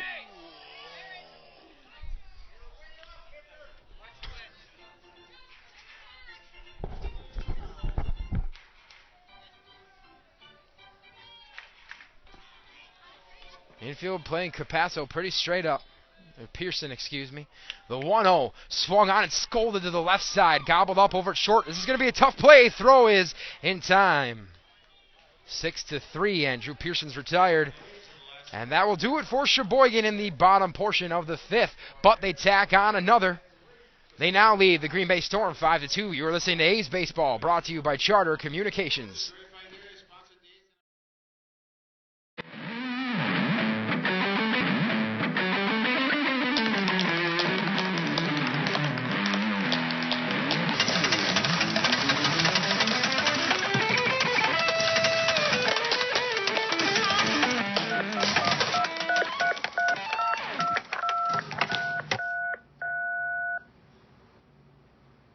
With over 100 HD channels, the nation's fastest internet, and Charter phone, the Charter Triple Play is the best of everything.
To the top of the 6th we go. The Sheboygan A's leading the Green Bay Storm 5-2. Stuart Larson will lead things off for the Storm. He's 0 for 2. Grounded out and flew out to center.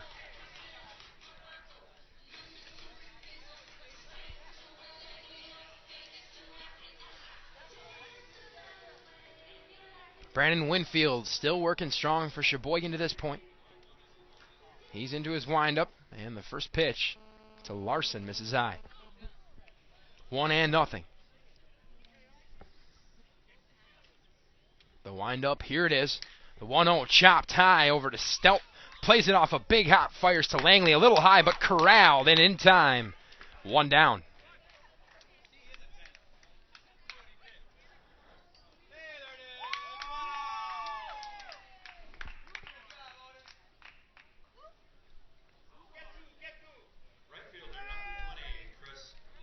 Here's Chris Laux. Laux singled his last time through, lined out to the shortstop back in the first inning, 1 for 2. Laux, the right-handed right fielder, waits for the pitch, and it's a fastball inside for ball 1. Laux was caught stealing. Bromley gunned him down to end the third.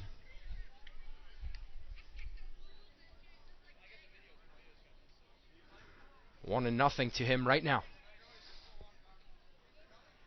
The windup, the pitch. 1-0, misses inside, off the glove of Bromley to the backstop.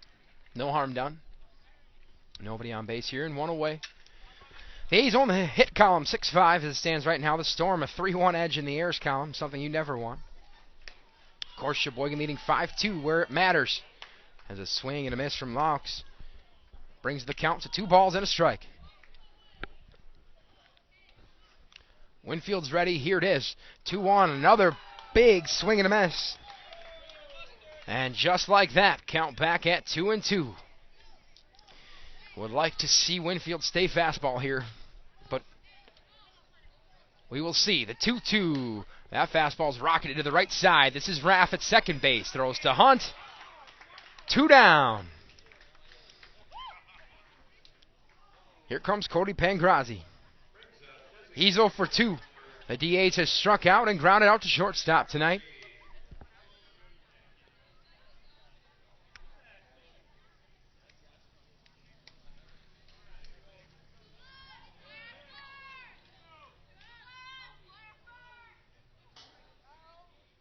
Winfield winds. Fires. Check swing foul off the bat of Pangrazi. 0-1. Tomorrow night here against West Dallas at 7:30. Then last regular season home game Wednesday at 7:30 against the Kenosha Kings. As this one swung on, line to the right side, foul. 0-2. For those of you, the first 50 fans who show up to the ballpark on Wednesday for the game against the Kenosha Kings will receive a buy one get one at the spaghetti dinner at the Bull at Pinehurst Farms in Sheboygan Falls. So be sure to get here early. Get some free stuff. Watch some great baseball. Pangrazi in there now. The 0-2 misses outside. Little breaking piece. 1-2. Generally speaking, Winfield's had pretty good command tonight, as he usually does. The 1-2 swung on, lined foul sharply to the right side. Count stays at a ball and 2 strikes to Cody Pangrazi. Tyler Brown would be next.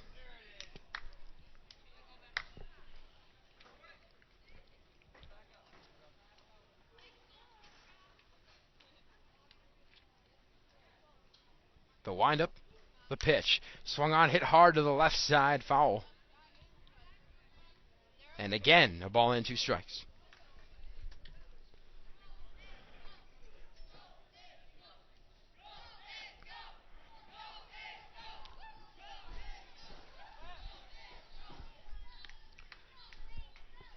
We're ready now. The windup, the 1-2. Swung on, hit hard to the left side, and that's going to bounce into left field. A 2-out base knock for Pangrazi, and that will bring up Tyler Brown with a runner on and 2 away.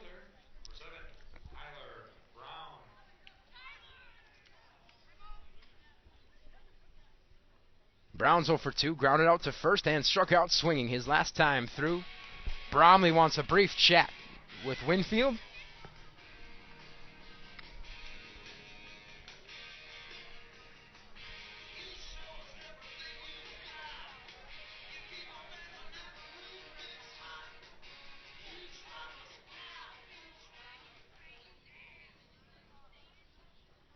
First offering to Browns, pop foul to the right side and out of play over the Green Bay dugout. 0-1. Completely under the lights here at Wildwood now. It's a beautiful sight.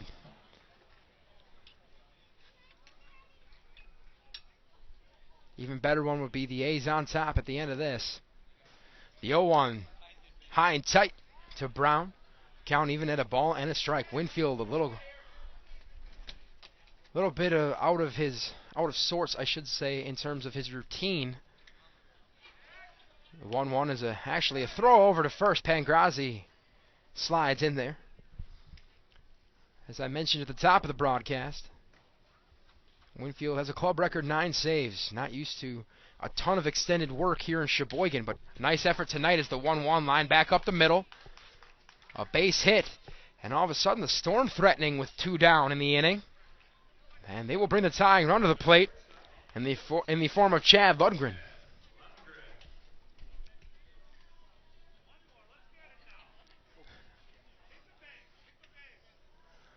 Lundgren has walked and has a pair of singles. Officially 2 for 2.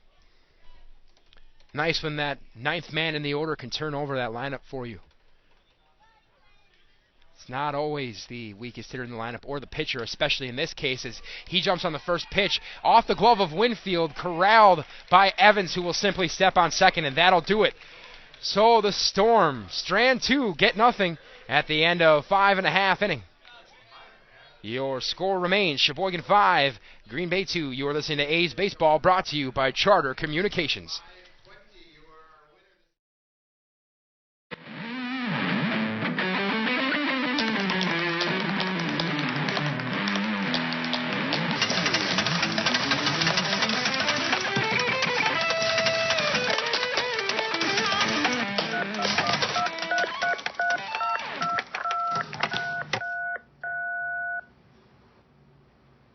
With over 100 HD channels, the nation's fastest internet, and Charter phone, the Charter Triple Play is the best of everything.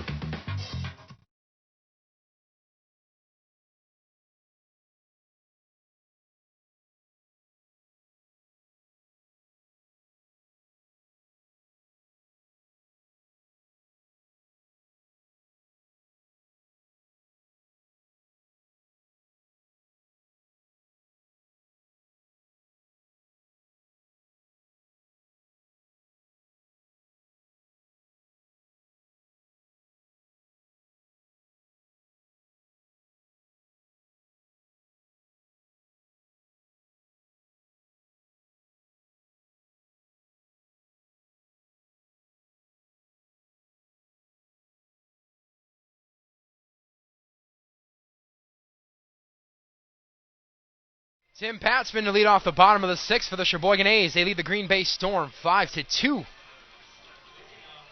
in this Northeastern Wisconsin League tilt. Patzman has drawn a pair of walks and struck out looking.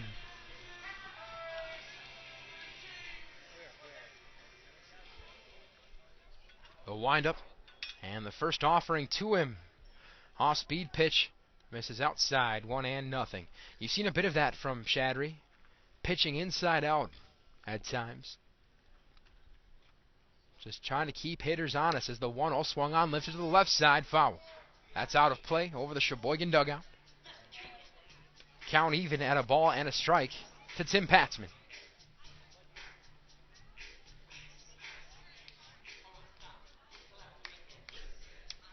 One of the better power hitters in recent memory here in Sheboygan, and the 0-1 chopped foul. 0-2, and definitely one of the best power hitters in the more recent Woodbat era.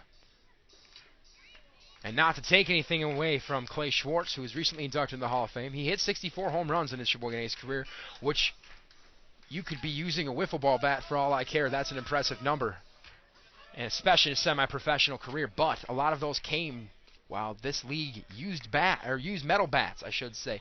The 0-2, excuse me. Over to second, and the play made just in time. Passman's retired 4-3.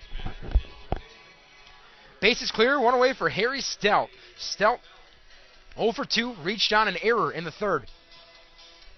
He scored as part of that 4-run Sheboygan third.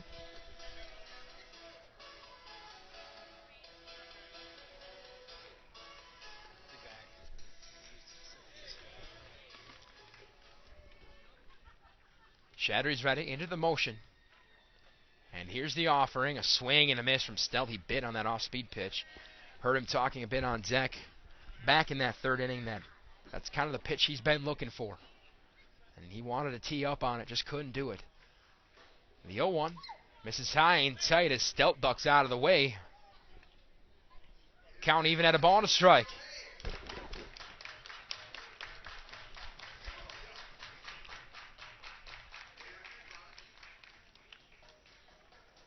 The windup, the 1-1.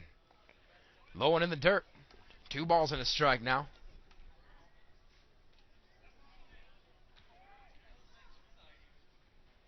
Again, what's at stake for those of you joining us late? If the A's win tonight, they have clinched a spot in the Northeastern League playoffs. That's a big deal. Only 4 teams make it. The 2-1 misses low. 3 balls and a strike. Sheboygan made the championship series a year ago, lost in a decisive Game 3 in Manitowoc. Through the team's history in the Northeastern League, though it's a limited one, the A's have made the championship series twice, have lost it both times, and both times in 3 games to Manitowoc. The 3-1 misses. Stout draws a walk.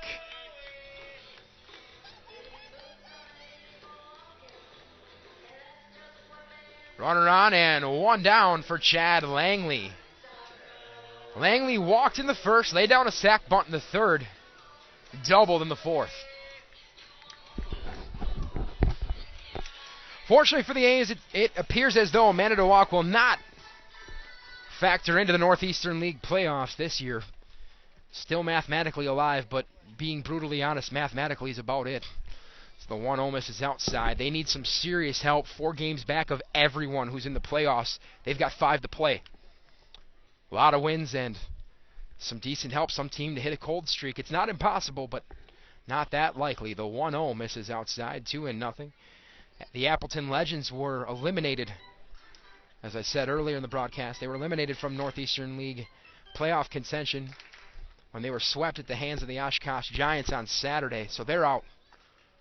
We still do not know for certain who the 4 teams will be, though we have a pretty good idea, but we have absolutely no idea in which order they will fall as the 2-0 lifted foul to the left side out of play. 2 balls and a strike. Of the 4 teams who are tied for first place right now, Sheboygan has the fewest games remaining. Just 2 after tonight. One of them's a makeup game that is yet to be scheduled. And the other one, a road game at the Menasha Max. 1 week from tonight. The 2-1 swung on and lifted high to left, tracking foul. They'll stay in play, but will fall harmlessly to the turf.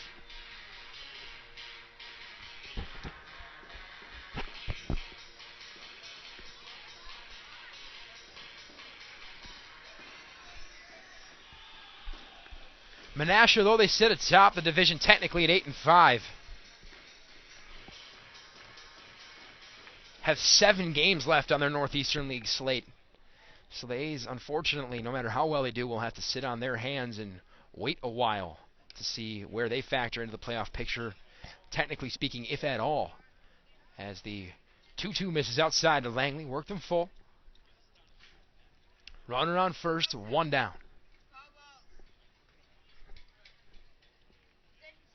The payoff pitch misses high and outside. Langley draws his second walk of the night. 2 on and 1 out now for Justin Hunt.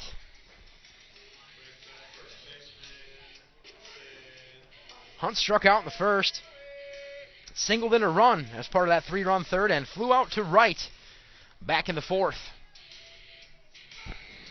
Playing at first base tonight, not his typical position, doing a pretty good job other than the error made on the first play of the game. And a brief meeting on the mound between Cole and Shattery, going to discuss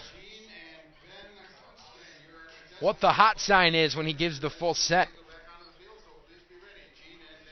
Speaking of which, a funny story told by A's Hall of Famer Clay Schwartz over the weekend. Former manager Dave Moyer, son of general manager Denny Moyer, it used to be one of his pet peeves when the catcher would go out and talk to the pitcher about the hot sign when there was a runner on second as Hunt pops the first offering to him, foul one out of play, 0-1. Used to be a pet peeve of Dave Moyer's when catchers would go talk about the hot sign. He'd always say that they should figure that out before the game. There's no need for the meeting. Clay Schwartz and his pitching staff, they'd figure it out before the game, but Schwartz would go out there just to see what Moyer would do. The 0-1, an off-speed pitch in there for a strike. One of the many fabulous stories that came out of Hall of Fame weekend this past weekend. Let me tell you, there's nothing quite like a room full of all ball players and the war stories that those guys tell. The 0-2 misses high, a ball and 2 strikes. Some of the Sheboygan A's greats assembled to honor Clay Schwartz and stuck around for Sunday as we celebrated 50 years of Sheboygan baseball. A's baseball, I should say. The 1-2 misses inside. 2 balls, 2 strikes to Justin Hunt. Of course, as you hear us point out on the broadcast occasionally, the history of Sheboygan baseball goes back much deeper in the history books than just 1963. But A's baseball, 50 years. The 2-2 swung on and driven to center. A solid shot. We'll see if he gets the green light. He does. Chugging around his stealth. He's in to score. Patsman's thrown out. We'll see if that run counts. Or excuse me, there's only 1 down, so that run is pushed across indeed. Fooled by the scoreboard here at Wildwood. So it's a 6-2 Sheboygan advantage. Some much needed insurance via Justin Hunt, his second rib of the night. Here comes Matt Bromley.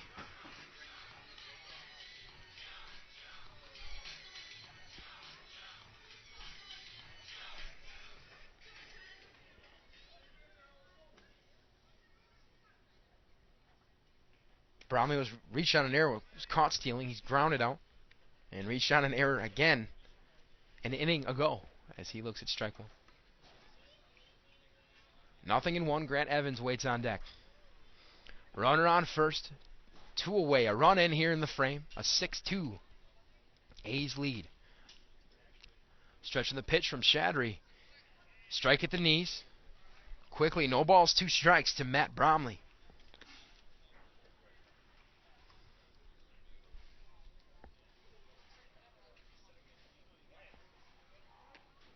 Scoreboard now. There we go. Reads 0-2. Make sure my eyes weren't deceiving me here again. You never know. The 0-2 swung on, chopped to the right side. Gobbled up over at second. The throw over to Larson in time. Bromley's retired, but the A's get 1, leave 1. At the end of 6 complete, your new score, Sheboygan 6, Green Bay 2. You're listening to A's Baseball, brought to you by Charter Communications.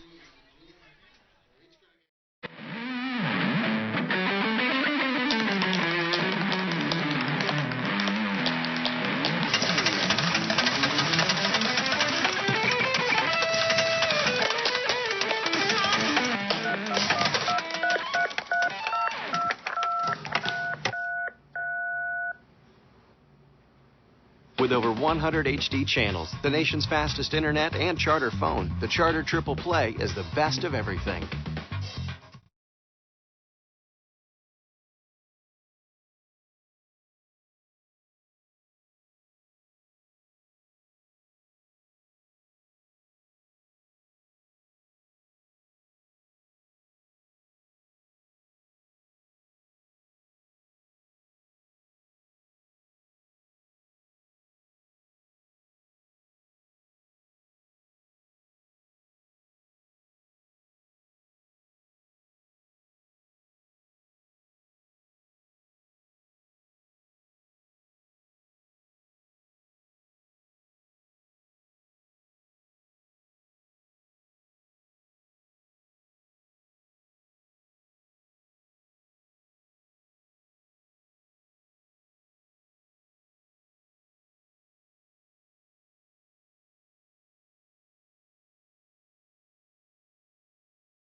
Zach Hilbert at the top of the order will lead things off for the Green Bay Storm in the top of the 7th.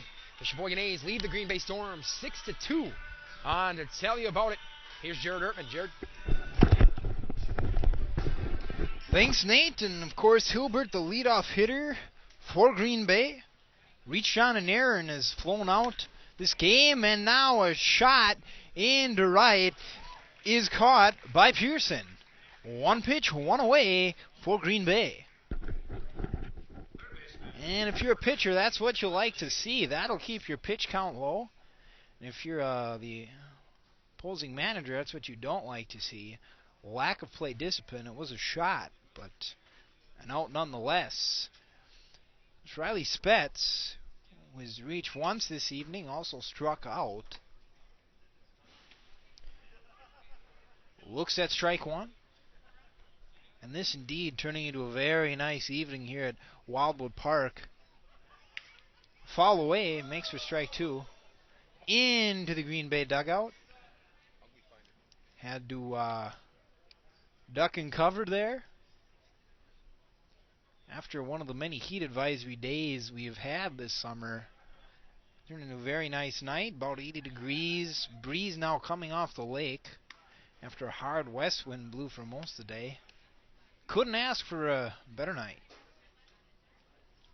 Here in the heartland of America, playing America's game.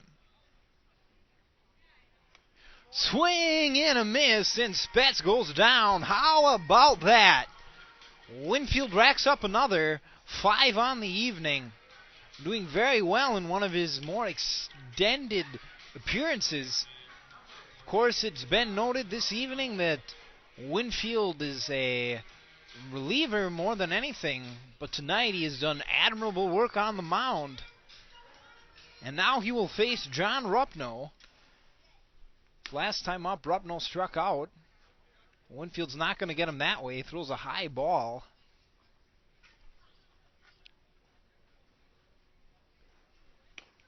And now a good strike at the knees.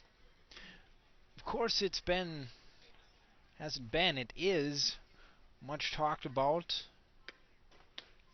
Some prolificate circles. How football has overtaken baseball as America's sport, and I don't know if that's the case, but the fact of the matter is, baseball has been played in America professionally for over 140 years. That's something to think about. Now 2-2. Count on Rupno. Good pitch, but a little low, and the count is full.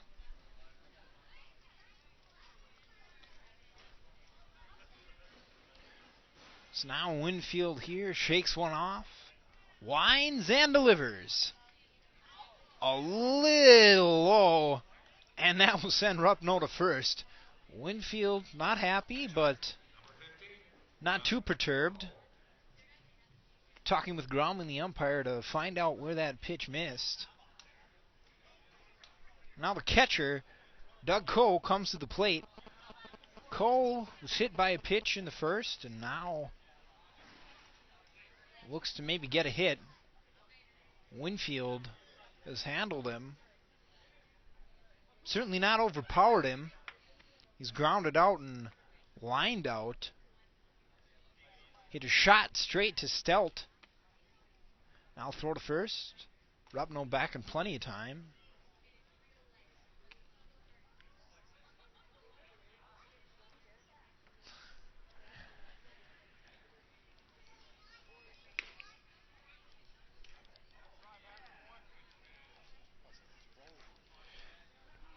And now 1-0.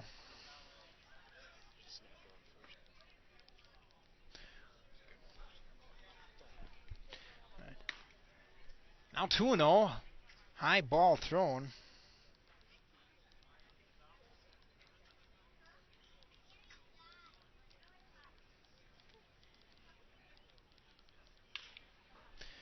Now a pop into shallow right, and that falls. So Coe gets his first hit of the game. Pearson and Raff converged on it, but neither got to it. Texas leaguer for Cole.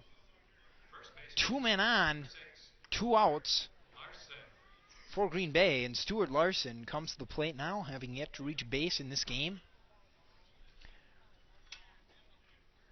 So Winfield in a bit of trouble. He throws a ball. And this game is taking a bit of time, especially for a semi-pro game. Baseball, again, is sometimes criticized as being a too pedestrian sport, but I'm going to level with you. I am a big fan of the fact that there's no clock in baseball. There's no clock to run out. Every team gets their chance. 3 outs in an inning. No matter how far a team is down, they have 3 outs to score as many runs as they need. In the 9th, or 7th, as the case may be, in little leagues and high school and even semi-pro doubleheaders. And something that maybe a lot of people don't understand, baseball's formative years were during the Civil War. Certainly and now a grounder. This one will be handled by Grant, and he'll throw to second, and that will be it for the Storm. They will leave 2 stranded, and the A's will retain a 6-2 lead. This is A's Baseball, brought to you by Charter Communications.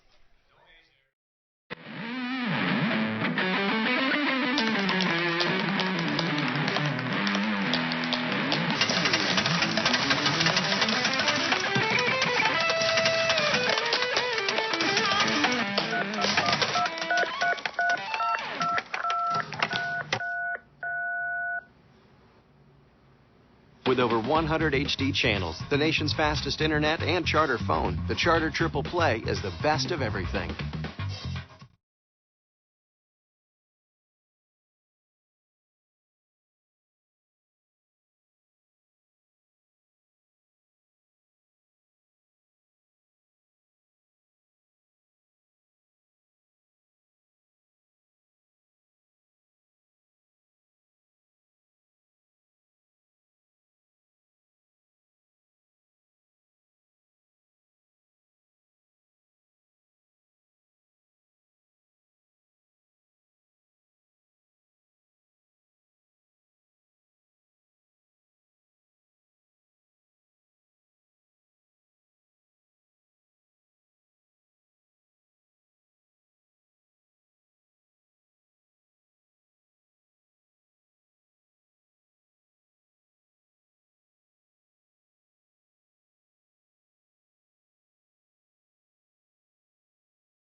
Right.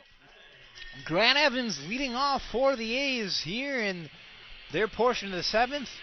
Just having the 7th inning stretch here at Wildwood. And Evans has reached base in each of his 3 times to the plate this evening. Has been a major part of this ballgame. He attempts a bunt, but it goes foul. So he'll head back to the plate. Now, as I was saying before the break, baseball's formative years taking place in the Civil War.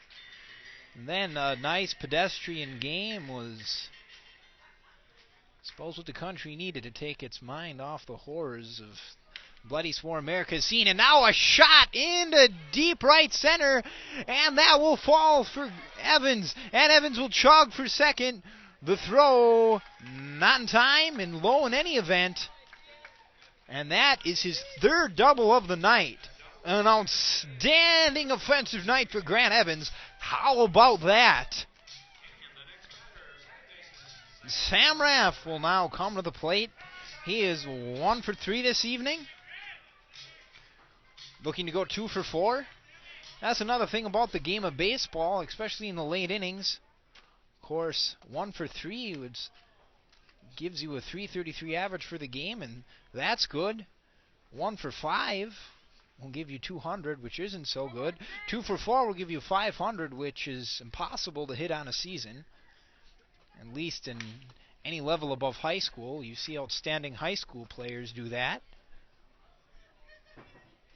But in any event, that is part of the thrill of a game of baseball.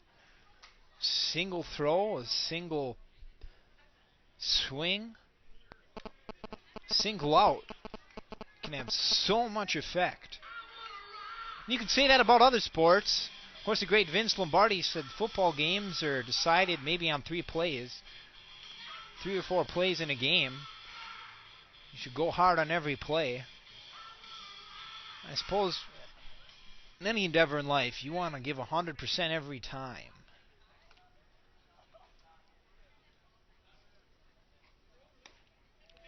Now a strike, a breaking ball in there by Shadry. Evens the count at 2-2.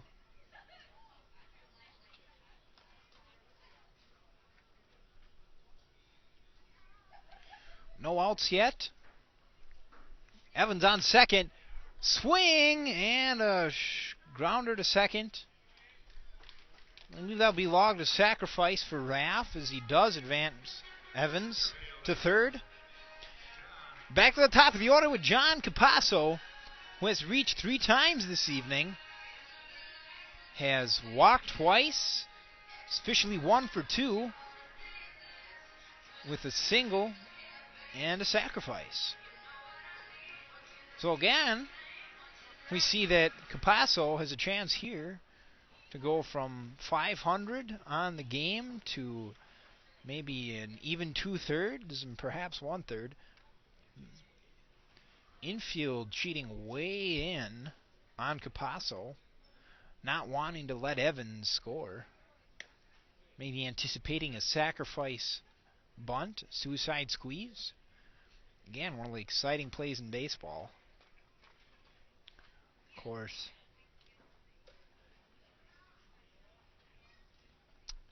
yeah, fun play to see. But now, the 3rd ball in a row thrown to Capasso.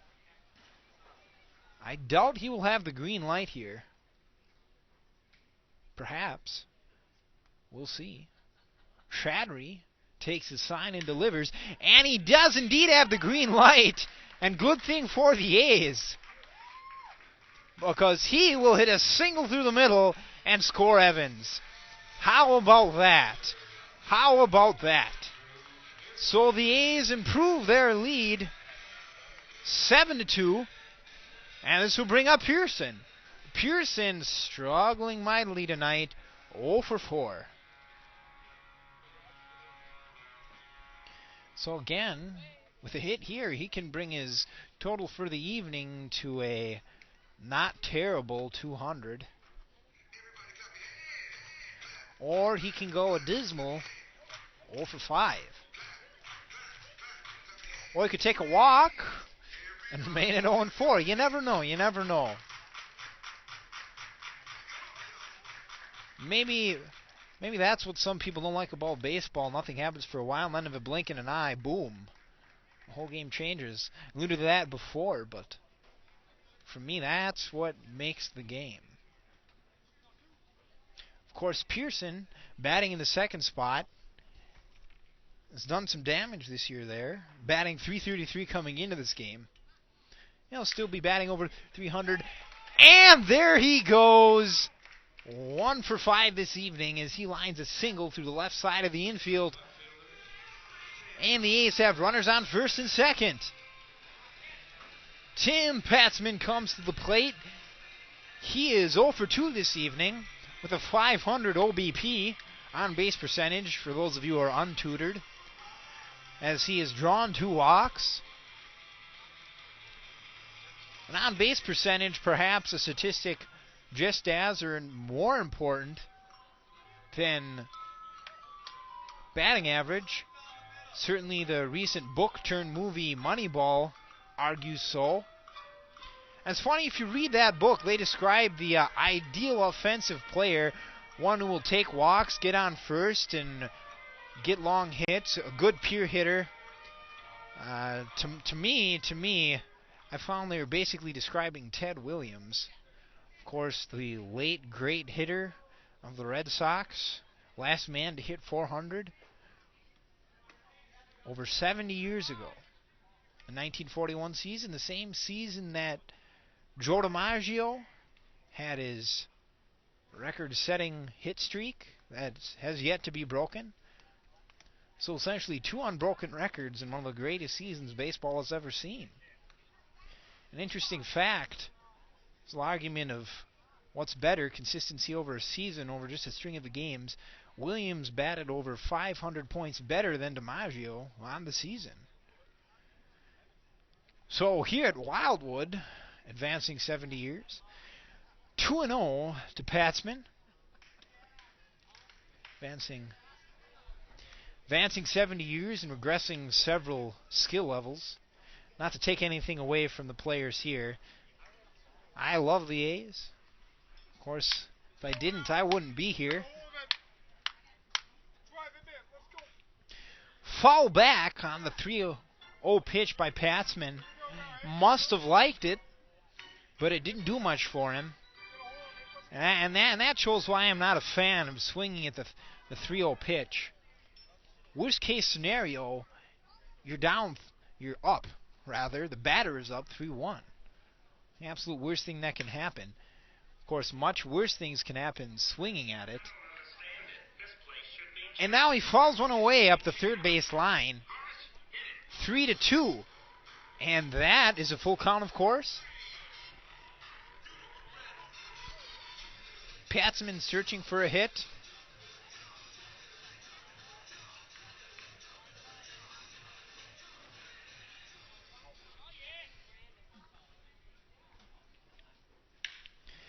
And now he may have it. Yes, a chopper through the right side of the infield. That will load the bases for the A's. Now a throw in the infield is errant. And Shadry will have to run to the backstop and get that. Or rather, the side of the backstop. And this will bring up Harry Stout, who has reached twice this evening. Neither of them on a hit. An error and a base on balls.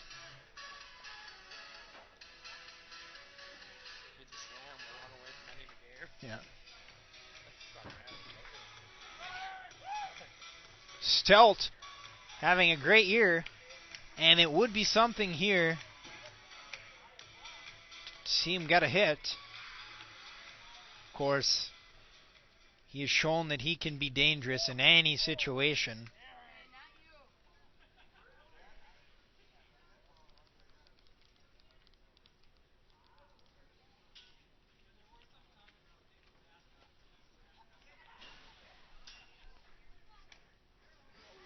Throw to Stout is a strike, and he's down 0-2. Of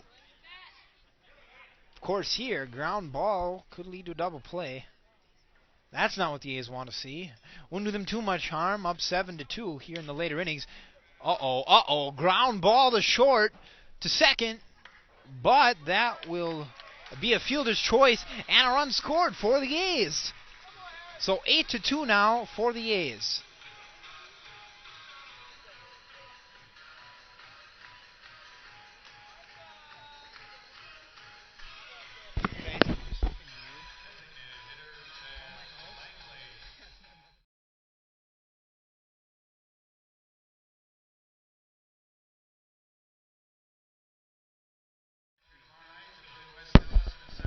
So now Rowe goes out to the mound to talk with Shadry as the A's increase their lead. Coming to the plate for the A's will be Chad Langley.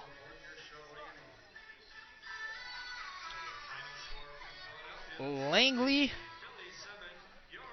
has had a good year thus far. He's batting .264, not stellar, but he'll be looking to improve that. Leave a message.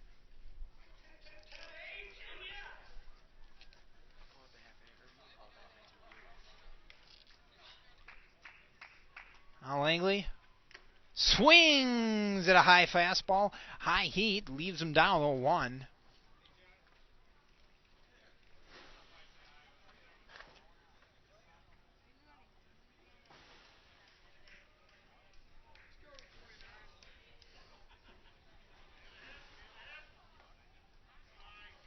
Now a ball in the dirt evens the count at 1-1.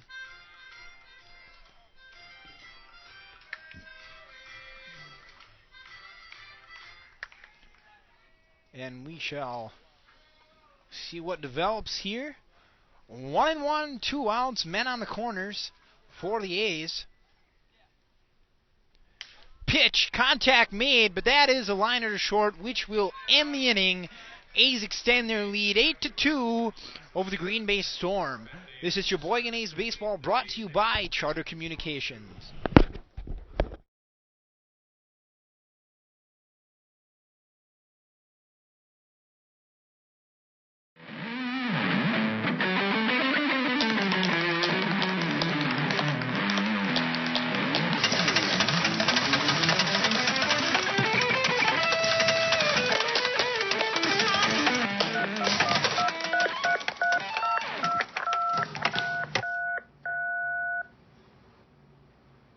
With over 100 HD channels, the nation's fastest internet, and Charter phone, the Charter Triple Play is the best of everything.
Leading off for the Green Bay Storm, Chris Locke fouls one away. Now 0-1.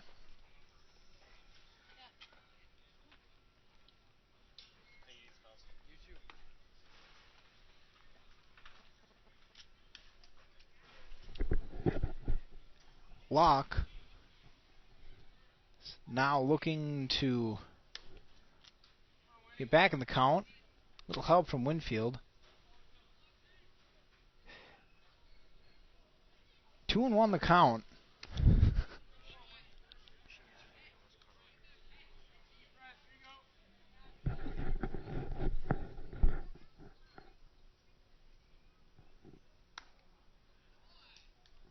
And now he walks.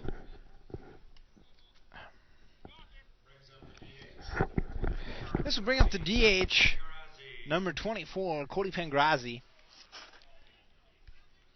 Pengrazi has done some damage this evening. He's reached once, but didn't score.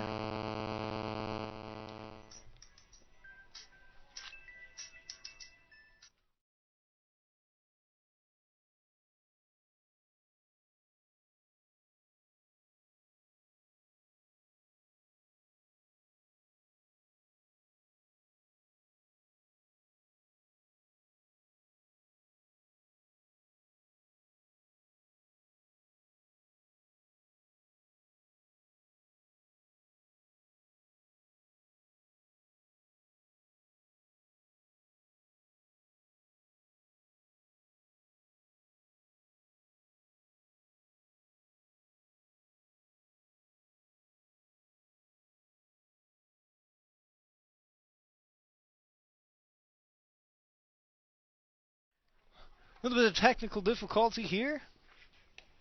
common in the early part of the season. We've gotten most of them ironed out. Apologize. 3-2 now the count. So Winfield here. Chance to put him away, but he does not do it. Issues a walk to Pingrazi.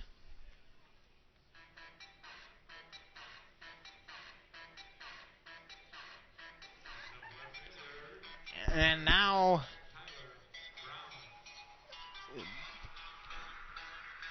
pitching coach. We head out to the mound. Have a little conference. Tyler Martin, pitching coach for the A's. He's actually appeared on the mound in some games for the A's this year.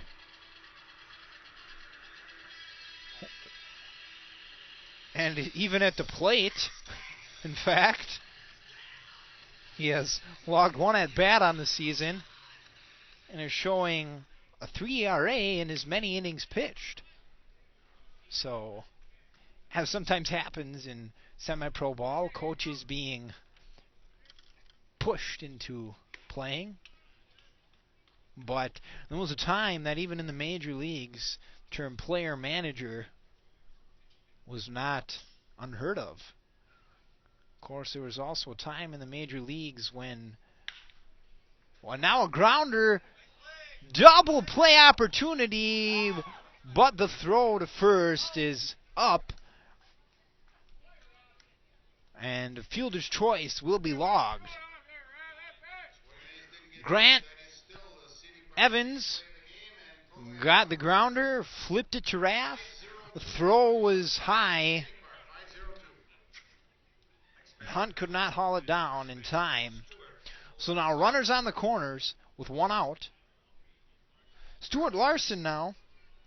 Tyler Brown. Batter. Rather, Chad Lundgren.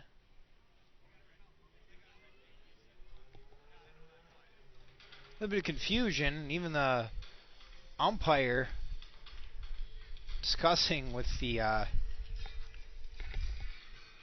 coach, manager of Green Bay Storm. And so, Winfield delivers the pitch.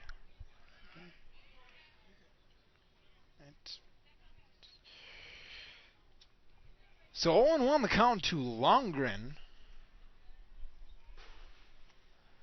And now a low ball. Runner on first will take off. He'll be there. Runners on first and second now for Green Bay.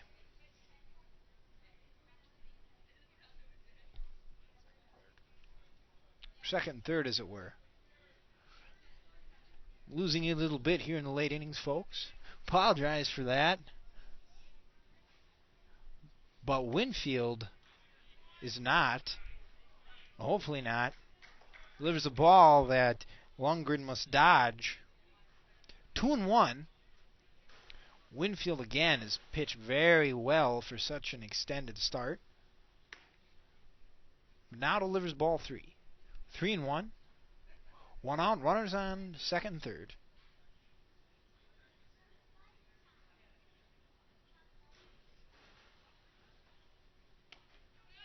And the good strike low and inside will fill the count.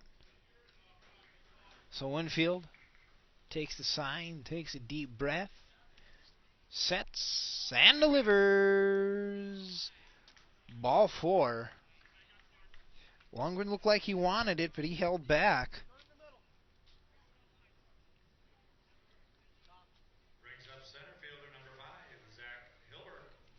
Back to the top of the order for the Storm, Zach Hilbert.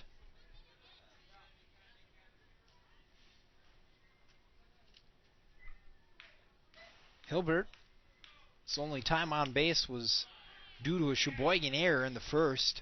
Sheboygan's only error in the game. That's good to see.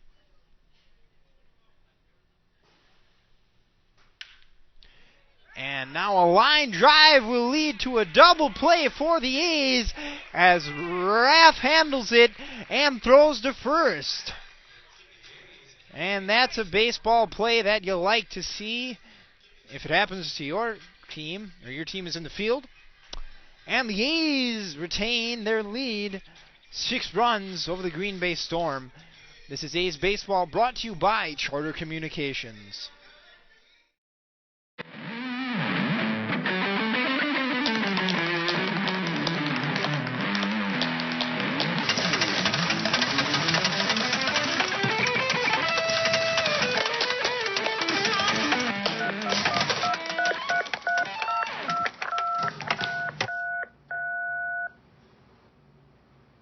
With over 100 HD channels, the nation's fastest internet, and Charter phone, the Charter Triple Play is the best of everything.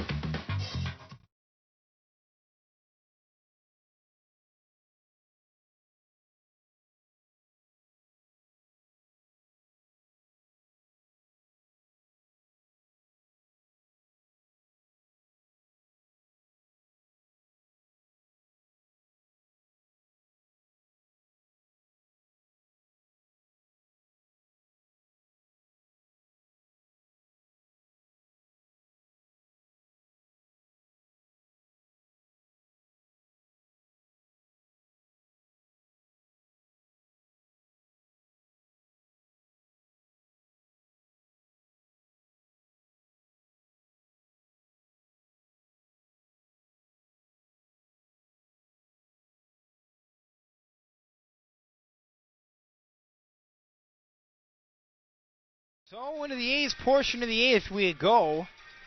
A's playing quite the good game.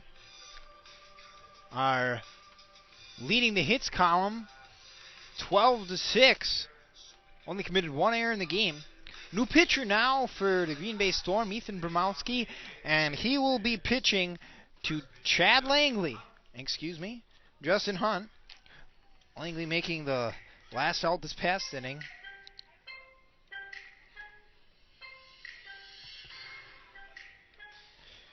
Hunt has reached twice this evening, a pair of singles. And in fact, every A's player has reached base this evening. That's certainly a solid offensive effort. And for Winfield, solid pitching effort. Started shakily, allowing 2 runs in the first, but not a run allowed since. We'll see if he'll be called to pitch the 9th. Certainly he may be tiring a bit now, but the late innings is where he's generally called to pitch. We shall see.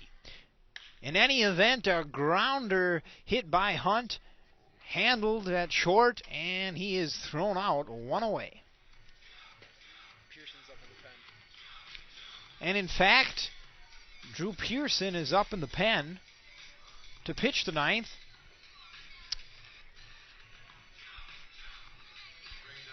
Pearson is not one of the regular A's pitchers. In fact, the statistics show he has not pitched in a single game this year.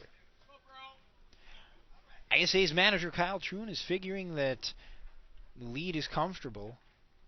In any event, they'll have a chance to hit in the 9th if the Storm should even the score or pull ahead. But now, Bromley at the plate with a 1-1 count to him. Now 2-1.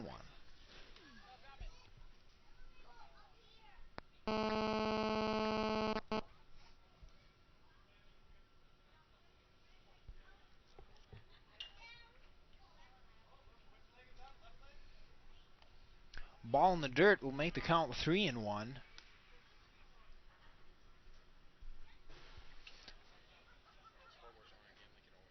Sorry, 3-2. 2-2? A little bit of confusion here. Scoreboard is wrong. Umpire did signal 2-2. And Bromley will strike out swinging, bringing up Grant Evans, who has had a whale of a game.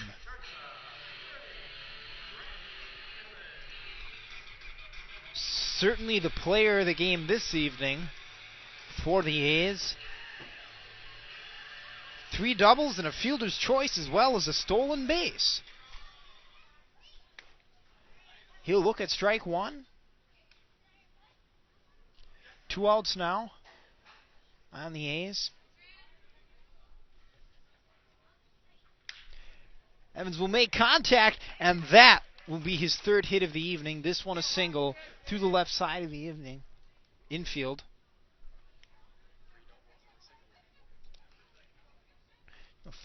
4 hits, 3 doubles and a single for Grant Evans. A great evening at the plate. 4 for 5. And now pinch hitter at the plate for the A's will be Salzbrenner.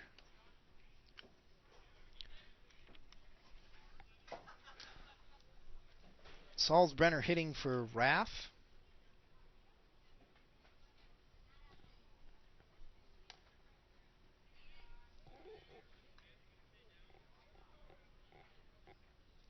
Salzbrenner now is a 1-1 count to him.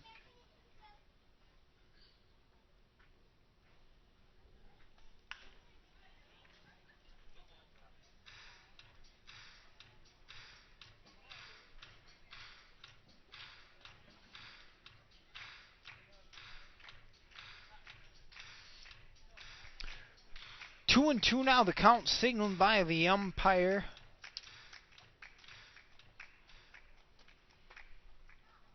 And the pitch swung and fouled away by Salzbrenner to keep the count even at 2-2.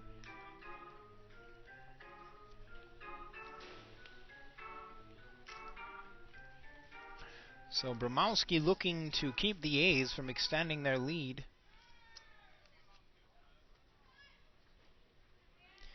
Checks the runner at first.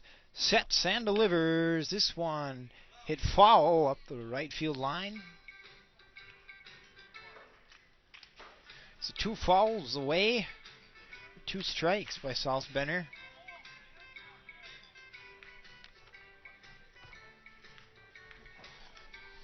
Capasso is the on-deck batter. So it'll be back to the top of the order here if Salzbrenner can reach. Low ball delivered, and the count is full.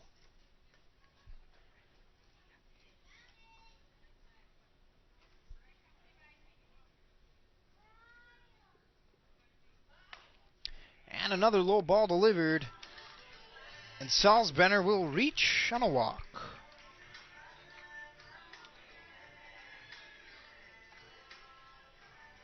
Evans then will be on second, and Capasso will come to the plate, who is also having a great game.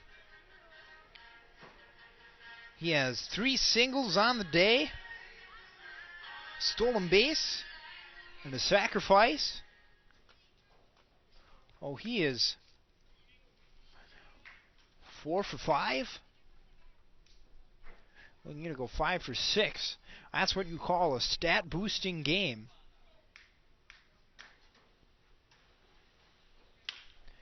Now a grounder, but this one's straight to short. He'll go to second, and that will be it for the A's. So the A's take an 8-2 lead into the 9th, and they are 3 outs away from clinching a playoff spot in the Northeastern Wisconsin League. And it looks like Winfield is headed out to the mound to finish out the game. This is A's Baseball brought to you by Charter Communications.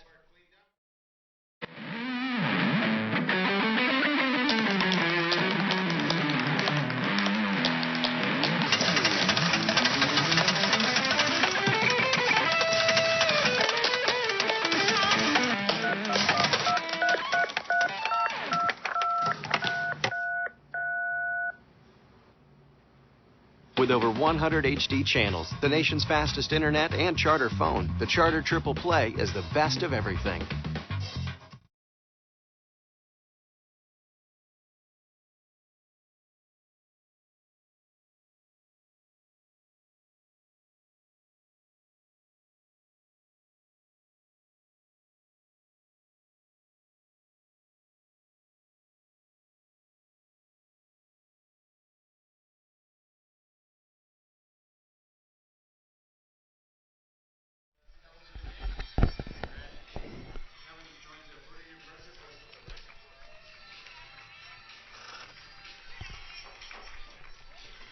So leading off to begin the ninth will be Riley Spetz, and again, Winfield is on the mound to oppose him.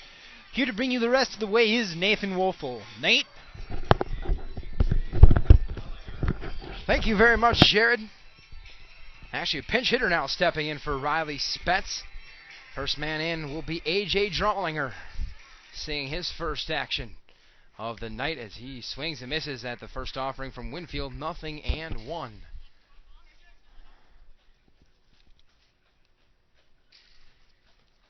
The wind-up, the pitch. Fastball misses inside. A ball and a strike to A.J. Drawlinger. As Jared alluded to, the Storm hung up a quick 2 in the top of the first. Haven't scored since. Have surrendered 8 unanswered runs as the 1-1 misses inside. 2 balls and a strike now. Winfield winds, fires, swing and a miss. Count even, 2 balls, 2 strikes. Drawlinger, Rupno, and Coe scheduled for the Storm as the 2-2 misses outside. 3 balls, 2 strikes.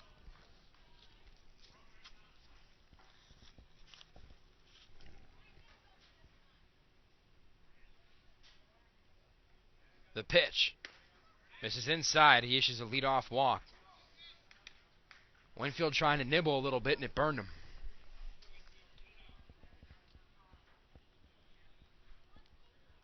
So runner on, nobody away. Here comes John Rupno. Rupno officially 1 for 3. He doubled in 2 runs, the only 2 runs of the game for the Storm.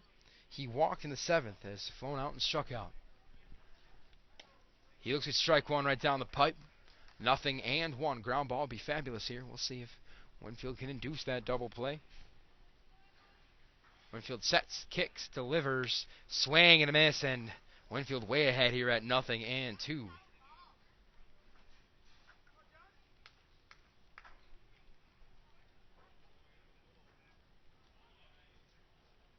The pitch. Swing and a miss. Rupno's down on strikes. 1 away. And that will bring up Doug Coe. Coe's hit by a pitch in the first. Since then has been 1 for 3. He singled his last trip in the 7th.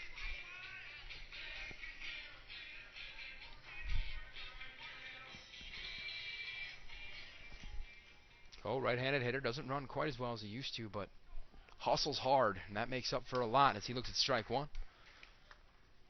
Saw him score from first last time the Storm came to town.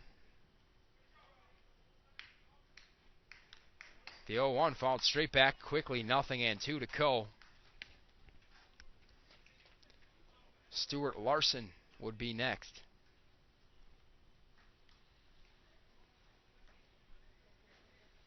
No balls, 2 strikes to Doug Coe.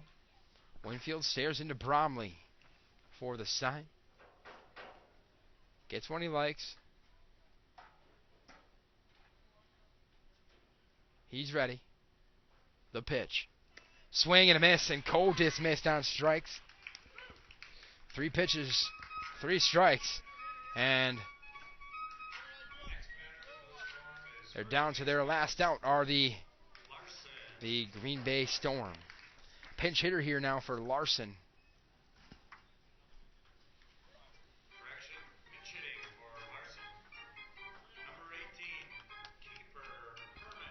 It's going to be Kiefer Human. Will be the last chance for the Storm as he looks at strike 1.